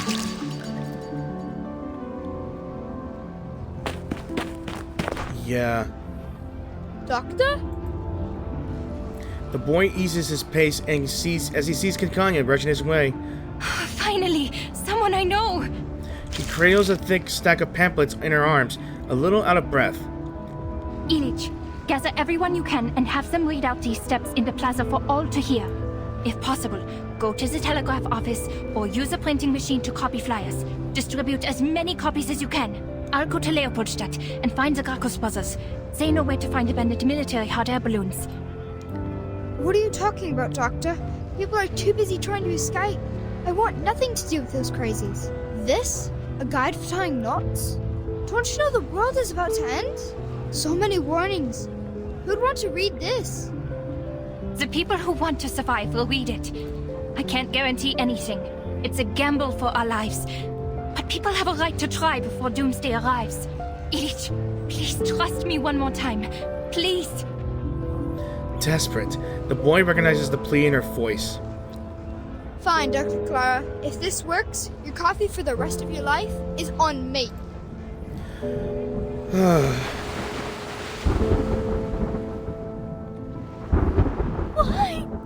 no. Clutching at her own hair, she lets out a heart-wrenching wail. Why? Why are you still leaving?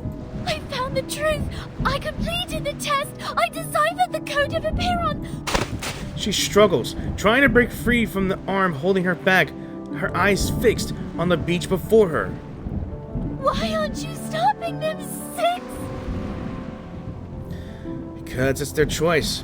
They would rather die rather than living in the world they desire not to be a part of. A friendly figure comes up to them. Hello. Are you joining them, Miss Marta?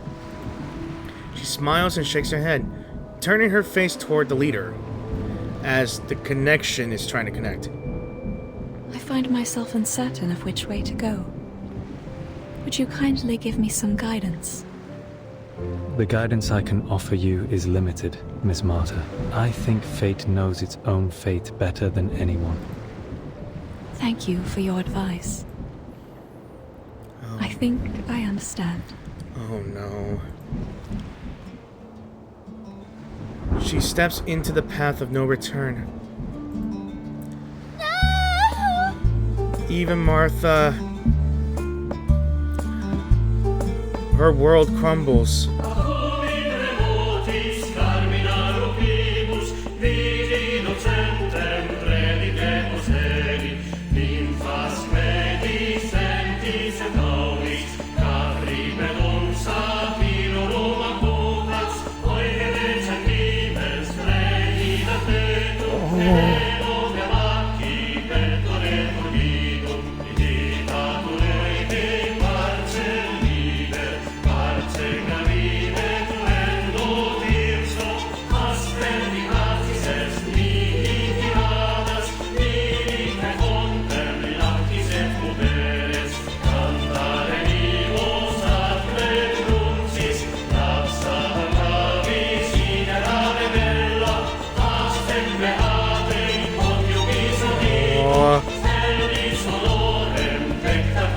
Oh God.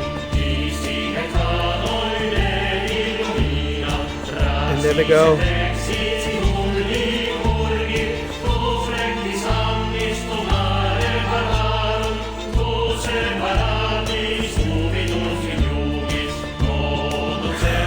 Oh God.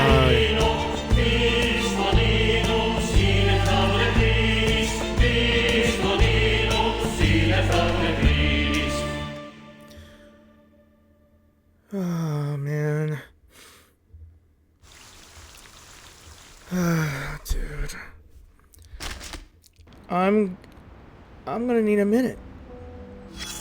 My dear child, look at you. You're exhausted. I couldn't be of help then. But it's okay. The party is over now. At least let me brush your hair, darling. Or your hair will get all knotted. And it will hurt you when you try to untangle them. Indeed. It happened more than once. I'm not surprised. An old friend of ours, not. Often we learn our knots before we even know how to read and write. A knot could be an obstacle that breaks the consistency of a flow. And also a reminder of forgotten things. You can use just about anything on hand to make a knot.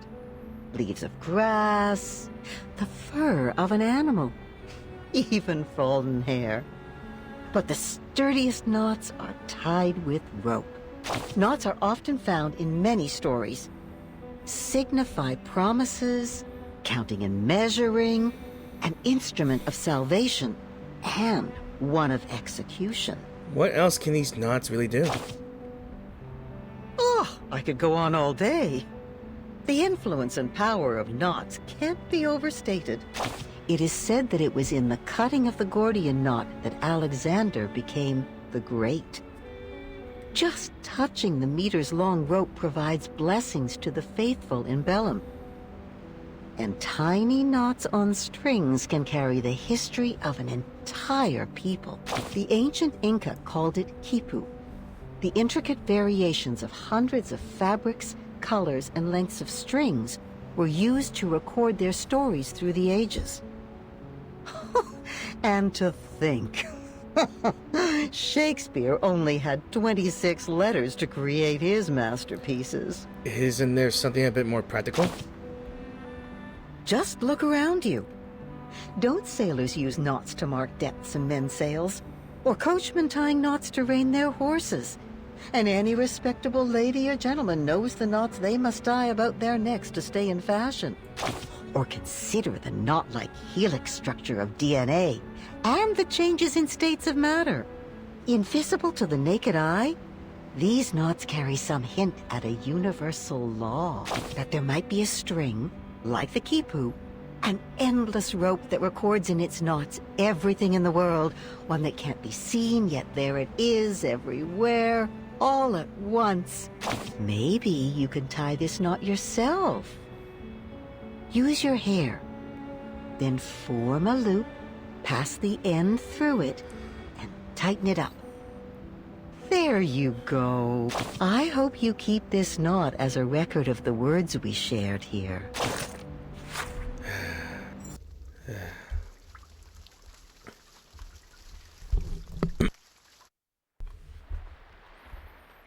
Look at that. I don't understand. And you may never will. I should be giving them my blessings. They're brave enough to return to the essence. But instead, sadness washes over me. Aww. I should feel happy for Sophia, now that she knows her soul number. Yet, I am filled with sorrow. The beach is quiet, clean, and perfect again.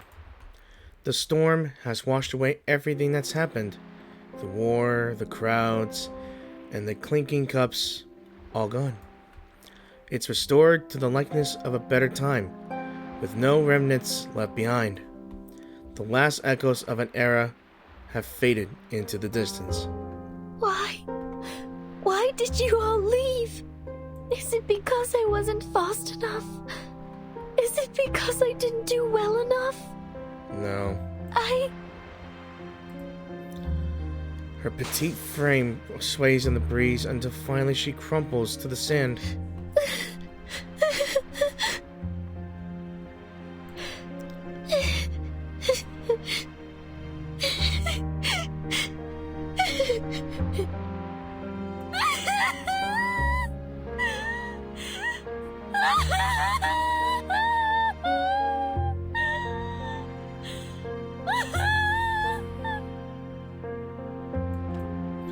Rivulets of tears stream down her cheeks, mixing with the mud on the ground. Her face, hair, and gilded robe are marred with stains. But she shows no concern as she bawls her eyes out, her grief tearing at the core of her being, like the first cries of a newborn entering the phenomenal world.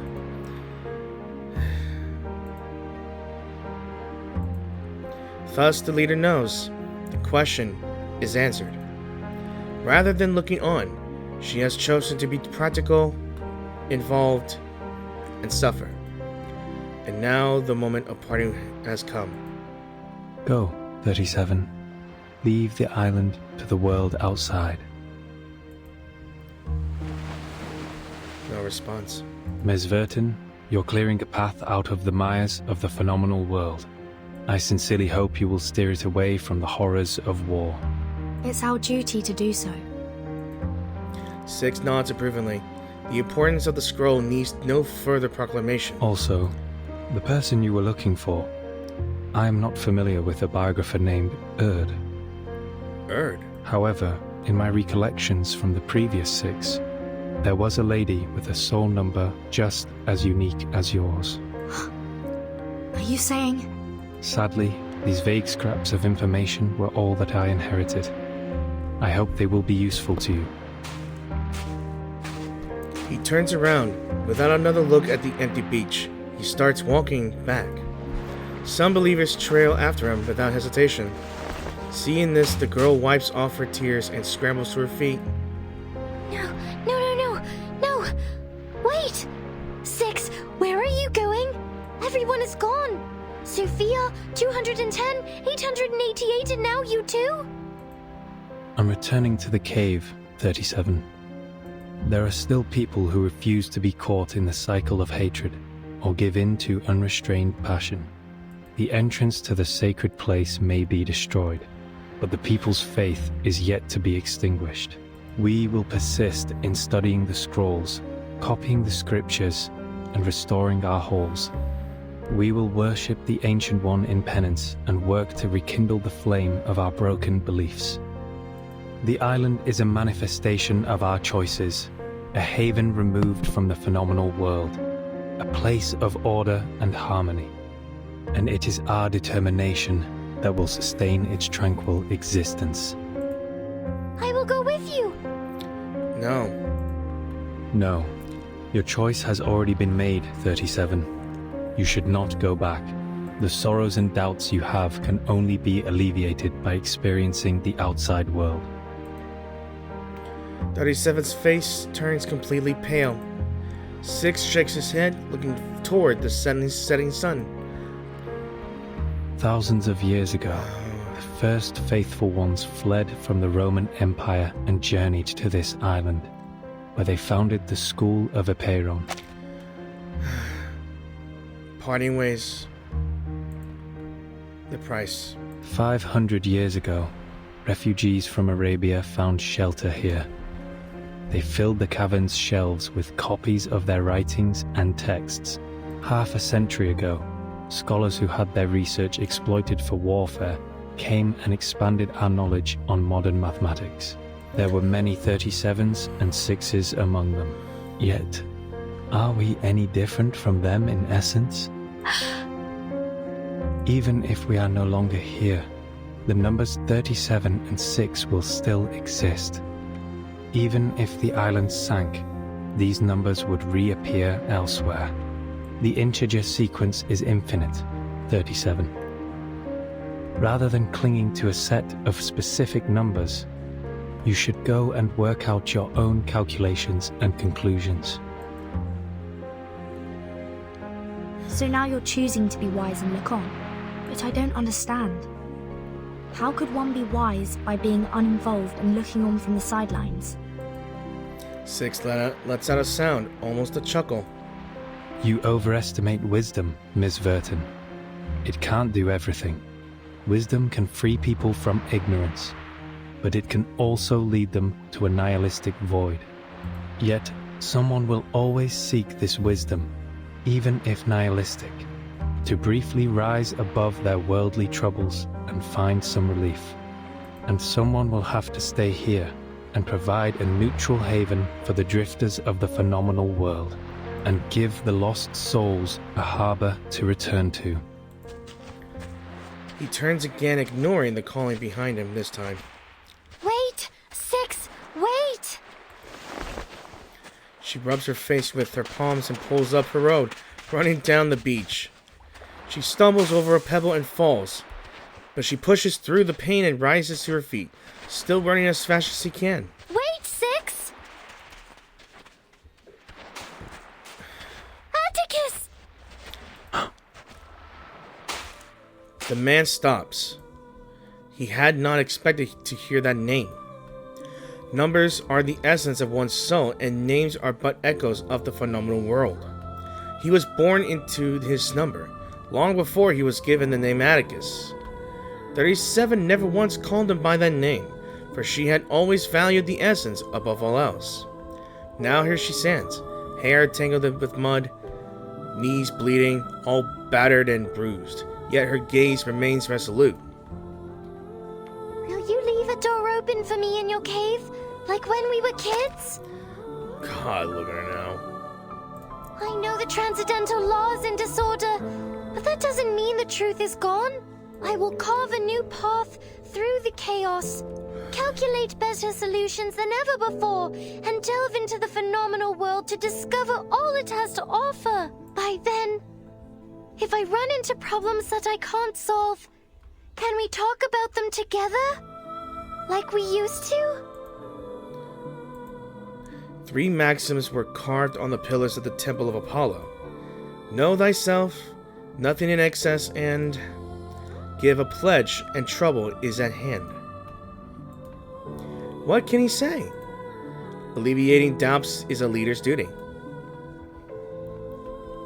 Yes, a door will be left open for you, 37. Both you and your friends can come in. It's a promise. 6. She brushes away her tears and waves to him. It's still a goodbye, but it's no longer as devastating. The last of the Hyperion followers have left, leaving only the Timekeeper's team on the beach. Zeno sent a ship to pick us up. Let's go, 37. The researchers of Laplace would love to meet you. The girl's shoulders are Are trembling. you nervous? Afraid of the unknown world? Maybe a little, Give her a hug, Ferdin. but I will get used to it. She lets out a breath, clearing the tangle of emotions from her mind. A familiar smile lights up on her face. Because the nature of the universe flows in all things alike.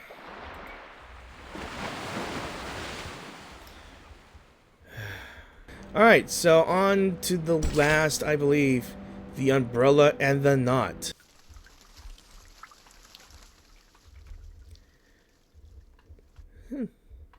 We are prisoners within these cavern walls. Our gaze is held captive by the shadow's thrall. Yay. Until our hands clasped and our chains rattled. We united to break free from our shackles. The sightless joined forces with the soundless, and the voiceless uplifted the helpless. Together, we assembled a sliver of truth, a piece of the world hidden since youth.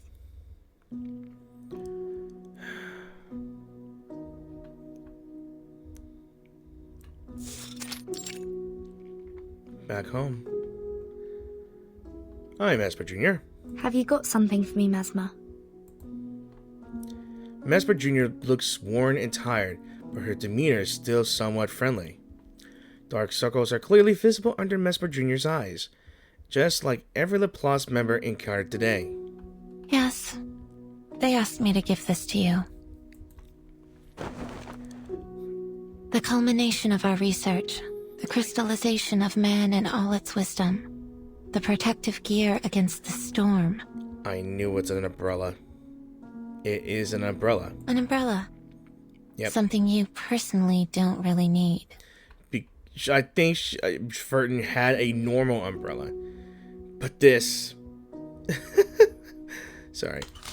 She takes a sarcastic jab as she opens the white satin umbrella. It's called the Equilibrium Umbrella. This is the first model, consisting of a converter, a harmonizer, and a ritual core. The converter generates a balancing field that can cast rituals in the storm, taking account of the wielder's capabilities. The harmonizer's markings are inspired by the scroll of Apeiron. Madame Lucy tested it against 162 known side effects and found it to be highly effective. The original scroll has been returned to the island. This is only a simplified and duplicated rendition. The 162 curses aren't all of them, right? Correct. There may be other unknown side effects, so the umbrella is only a prototype in the testing phase. And the ritual core. At first it was called the 37 Lucy Knot in honor of the two main contributors. However, both of them turned it down. Yes. I still remember what 37 said at the time. She would rather name it after the mathematical properties of the knot, even if it's too much of a mouthful. No. 37 is not a name, and the truth should not be dressed up with anyone's name. I only found it. I didn't invent it. I don't need something named after me to prove my sense of existence. But I'm not on the island anymore. I can understand that the imaginary numbers need to honor the discovery. You may use another contributor's name for it. I'm willing to accept that. Madame Lucy showed no interest in the naming rights, so it was transferred to the third major contributor, Adler Hoffman. Sadly, researcher Adler also rejected the offer. At first, we nearly ended up using the date of that day as the name. Really? But he changed his mind after confirming he could use his family name instead. The Hoffman knot? The Hoffman knot. You named it after Madame Hoffman? Yes. Researcher Adler Hoffman wanted to make sure that Greta Hoffman would never be forgotten for her selfless sacrifice. Level 4 Investigator Marcus, please accept this umbrella. It is rightfully yours. She receives an equilibrium umbrella. Its pearly sheen creates an illusion of pure whiteness in front of her.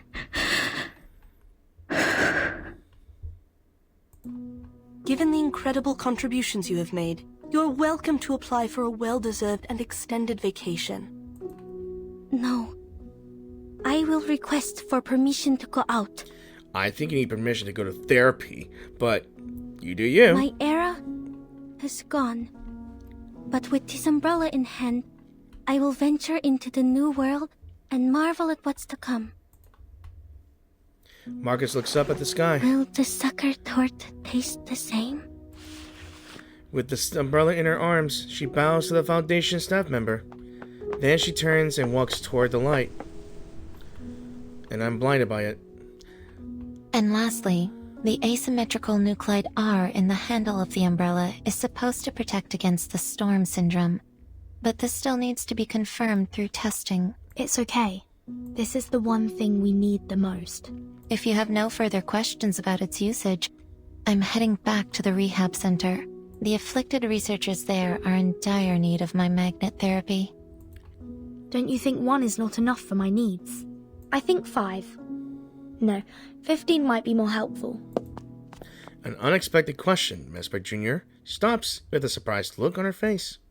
My suitcase can't protect humans from the storm. They'll need the umbrella to survive. In the future missions, I may encounter lots of... Mesper Jr. interrupts. Just a reminder, Timekeeper. This is only a prototype.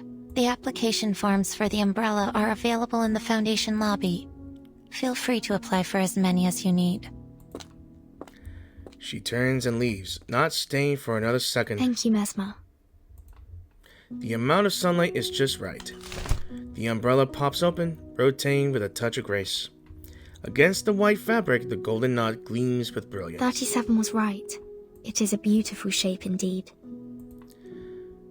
Simple.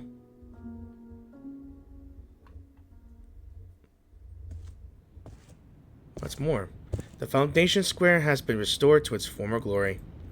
A recognizable figure stands there, having waited for a long time. Hey, Vertin! Did you get it done? Hey. Yes, it went smoothly. I was expecting something more complicated. So, to get the umbrella, you only need to fill out forms. Huh? That's not what I was talking about. What were you talking about? I'm talking about the brave and glorious sacrifice of my Apple II. Not again. Don't you think the Foundation should compensate me with a shiny new ship? Oh. Oh? Oh? What do you mean, oh? Are you saying you totally forgot about it? I honestly forgot about a ship. I mean, really. Don't tell me you want a new ship and named it the Apple III. Regulus closes in, offended, putting her hands on both of her shoulders. Easy, Regulus. Those people are likely buried in paperwork right now. Just be patient and wait. She twirls a golden medal between her fingers. Lilia, how was your commendation ceremony? They rewarded me for escorting the important item during the storm. How is delivering a scroll worthy of a reward? I'll say someone should be grateful I didn't crash into the committee building. She tosses the medal to Regulus. Take it. Might be useful for your alchemy. Oh, let me see. Regulus brings the medal to her mouth and takes a small bite. Oh, thanks, mate. It's made of pure gold. Dude, I barely heard the whenever she tries to take a bite of it. On behalf of the pirate community, I thank you for your remarkable contribution to alchemy. I have one too. What? Druvis III walks over and places another medal in Regulus's hand. Like Lilia, she was rewarded for helping to deliver the scroll. Please forgive my lack of contribution, Timekeeper. She missed the island trip because of the forest they planted in the Foundation Square. Fortunately, the square has been restored to its original condition. It seems the awakened woods have embraced tranquility once more. Perhaps a sign of good things to come. I'm glad to see you back on your feet, Miss Truvis. In fact, there's a place I'd like to introduce you to. A flourishing island that survived both war and the storm. I think a talented druid like you would be of great help to them. Sounds like a place to look forward to. Alright, the reunion is cut short by the pirates cheering. Nice job, Druvis. It's not as big as Lilia's, but it is made of a rare kind of metal. This is a good start, Captain. This apple thinks we only need 300 more medals to afford a new ship. What? You read my mind, Mr. Chief Mate. When will Zeno's ceremony be held? This captain is not a fan of these ceremonies. So, could they just mail me my medal? I don't think you're rewarded enough. The rocking pirate coughs awkwardly, her eyes darting away behind the cover of her shades. Did I miss something? Oh no, it's her. Are we holding a medal exchanging party? No. Sotheby!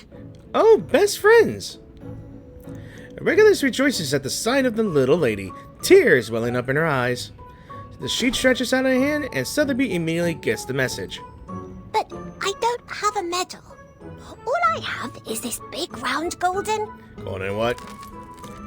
A handful of weighty jewelry is placed in Regulus's hands. Oh. Captain, I think we can buy a new ship with this. She just gave her a lot, huh? Regulus wraps her in a glamorous bear hug, moved to tears. Praise Sotheby, the most charitable woman in history, the revitalizer of the pirate community, the prime sponsor of the ingenious alchemist, and the bank full on legs. Regulus! Regulus! Oh, here comes the wife. Sonetta runs over panting, waving a stack of stamped papers in her hand. The timekeeper asked me to request a new ship for you, and we have the approval. Yay. The Foundation will rebuild Apple II and pay for its maintenance. Huh? Funny you say that, Sonetto. Yeah. Yeah, the trees sway in the breeze and the sunlight streams through the leaves.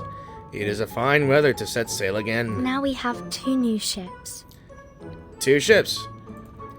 Well, I guess one of the costumes I got for Regulus, I guess one ship will take to the skies. And with the final clue, we have the notification of receiving the Equilibrium umbrella. And you may read this, because I will not recite it. So, special thanks to Abigail, Adler, Afra, Alice, yada yada yada. Thank you for your contributions to Sacrifice. It's an alphabetical order. It's only fair. Oh well, he deserves it. Adler got lucky with his name on this one. I'm off on vacation. Cool. Okay, it is now Monday, and I am now going to finish this one.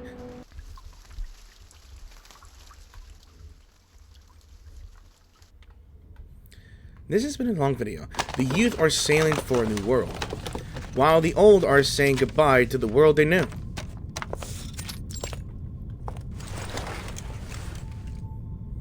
$15 plugs. This should be enough to cover all socket types at our destination. Simone, pass me the experiment log, please.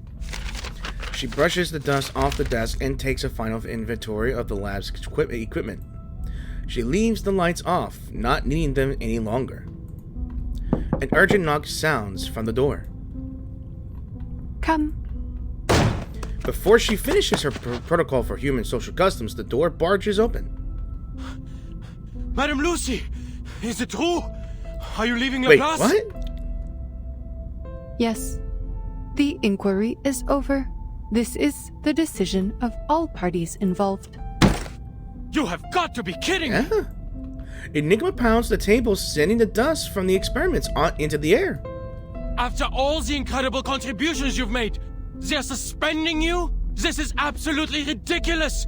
Without you, there would be no umbrella, and everyone would have died from the side effects! But many did perish because of me. I had underestimated the danger of the ritual, and it ended up spreading uncontrollably. Did you not once have the same opinion, researcher Adler Hoffman? The robot gives him a friendly nod. It is surprising to see you change your mind so quickly, but that is just what Laplace needs. The spirit of rationality and self-evolution. The documents have been filed away. Simone walks up to Lucy and takes the heavy experimental apparatus from her hands. As the dust rises from their movements, Enigma lets out a cough. I can imagine how they came to this decision.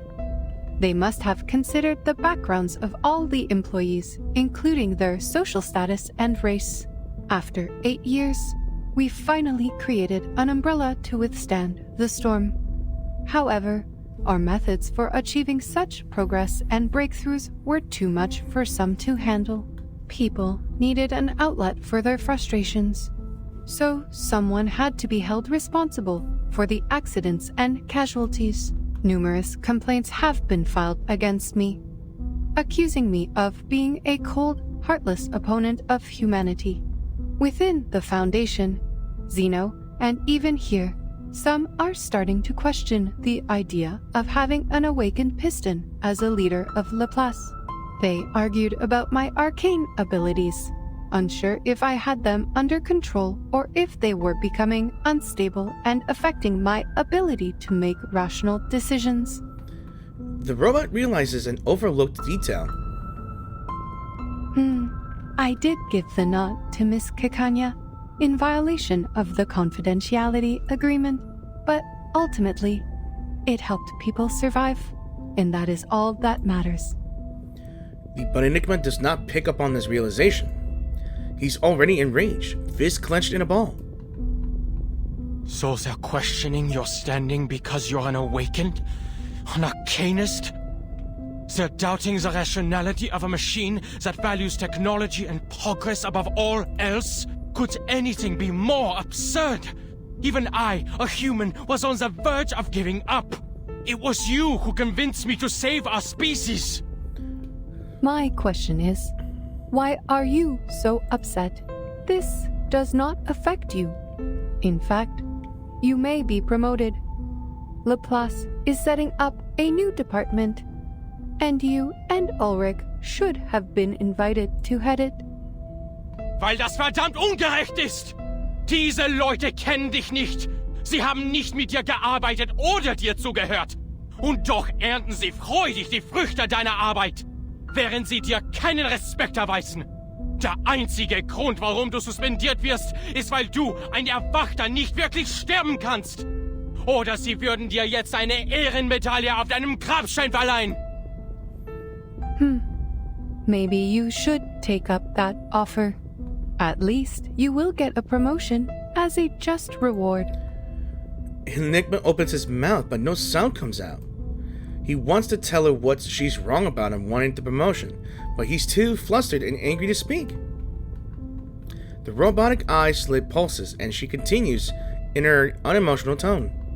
By the way, Ulrich ended up receiving a medal. But like you, he was not exactly thrilled either. He is outside the committee building, refusing to eat in protest. But everyone knows how resilient the awakened can be. It is going poorly. She shakes and sighs, deeply remorseful for her subordinate's behavior. I will suggest that one of you take this position. No one knows this research better than the two of you. Not a chance! The research must progress, and you also need to ensure that the results will not be abused. A valid concern. Scheiße. You're right. Enigma is caught in a fierce battle between his principles and his duty. But the robot doesn't notice these unimportant details. She nonchalantly walks over to the chair and runs a final battery check. The punishment does not bother me, Researcher Hoffman. Power exists only in your dictionary, not mine. From the moment of my awakening, I have been unable to comprehend you creatures. And even now, that remains unchanged. She states with no emotion added to embellish her delivery. Enigma's mouth falls open in shock, meanwhile the robot just keeps on talking. We operate in different ways, just like how our fuels differ. But the bright side is our paths align, whether we are creatures or machines, humans or arcanists. Most of us strive for a better life. It is this primal desire that drives progress. That is why I put on the mask of a human and work on improving my appearance and speech, all for the sake of better communication with you. Unfortunately, my efforts do not always pay off. Some say that the more human-like I appear, the more different I seem. She shakes her head with regret. But I am who I am, and my motivation is not to gain recognition from others. Our aligned path leads us to progress, and that is all there is to it. Thanks to the invention of the umbrella, Laplace can now resume its research unhindered. And if there is someone better qualified to lead, I am more than willing to remain a humble cog in their machine. Besides, Miss C introduced me to a beautiful resort. The lake there is rich with arcane power, perfect for an awakened arcanist like me. Not only is it a resort, but also an independent team with a good amount of freedom. My only concern is if they have adequate power supply. Oh, rust might be a problem. Perhaps I should ask Researcher X about his titanium derust machine. I'm just surprised. The robot is happily thinking about her vacation plans. She has completed all preparations for departure. Time to go, Simone. Madam Lucy, please take a look at this before you go. A stack of reports is handed in front of her. This is a report you compiled during the storm countdown, detailing 126 side effects and how the scroll alleviates them. I have some questions about the data for Type 34. Lucy flips it open and dutifully goes through the list one last time. Yes, I can see a few errors in here. Unfortunately, I have to complete all of the handover procedures today. Perhaps you can ask Mr. Ulrich about it later. She hands it back to Enigma, but he does not reach for it. He looks at her, grief-stricken. The side effects left a mark on you, didn't they? There are 162 side effects, not 126. There was also an obvious typo in the data for Type 34. We noticed it long ago and corrected it. Took only 5 seconds. You sacrificed so much for this report, yet you could not see such glaring mistakes. You called me Researcher Hoffman earlier, a name you haven't used since you took over Laplace 8 years ago. To avoid confusion with my sister, you and our colleagues started calling me Adler instead. Moving closer, he asks grimly, How much data did you lose to impair your research abilities like this? Is this why you have to leave Laplace now? The progress you've made has helped so many, but at what cost to your own well-being? The robot does not answer, a rare occurrence. From her side, Simone gently takes the file for her. We should go, Madam Lucy. Goodbye, Researcher Adler. Thank you for correcting my mistake. She walks away with steely steps, not looking back. All right, fine. He grips the door frame, ignoring the strange looks from the hallway. I'll take up that role and do what you've been nagging me to do. I'll take care of those pesky committees. But just so you know, I'm not doing this for the higher-ups who look down on us, but for the people who look up to us from below. The footsteps continue in rhythm. Her duty is here is done. Then another voice calls out. Madam Lucy! What? The corridors are bustling with people. Is this her saying goodbye? researchers, clerks, directors, and security. Every Laplace employee is in the corridors, from bottom to top floor. The same voice shouts, All attention! Salute! Papers litter the air like snowflakes. Everyone says goodbye in their own language, tossing files over the railings. The countless drafts, designs, and forms from the past 24 hours rain down. They were created for the storm and have completed their mission, just as did the robot. Simone, why are they throwing papers at me? Are they rejecting me and banishing me?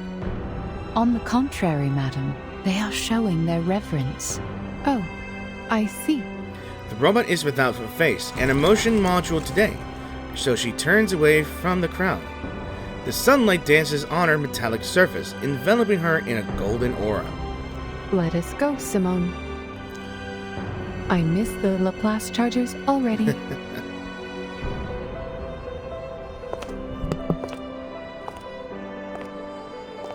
There is a 230-volt bath at the resort, right?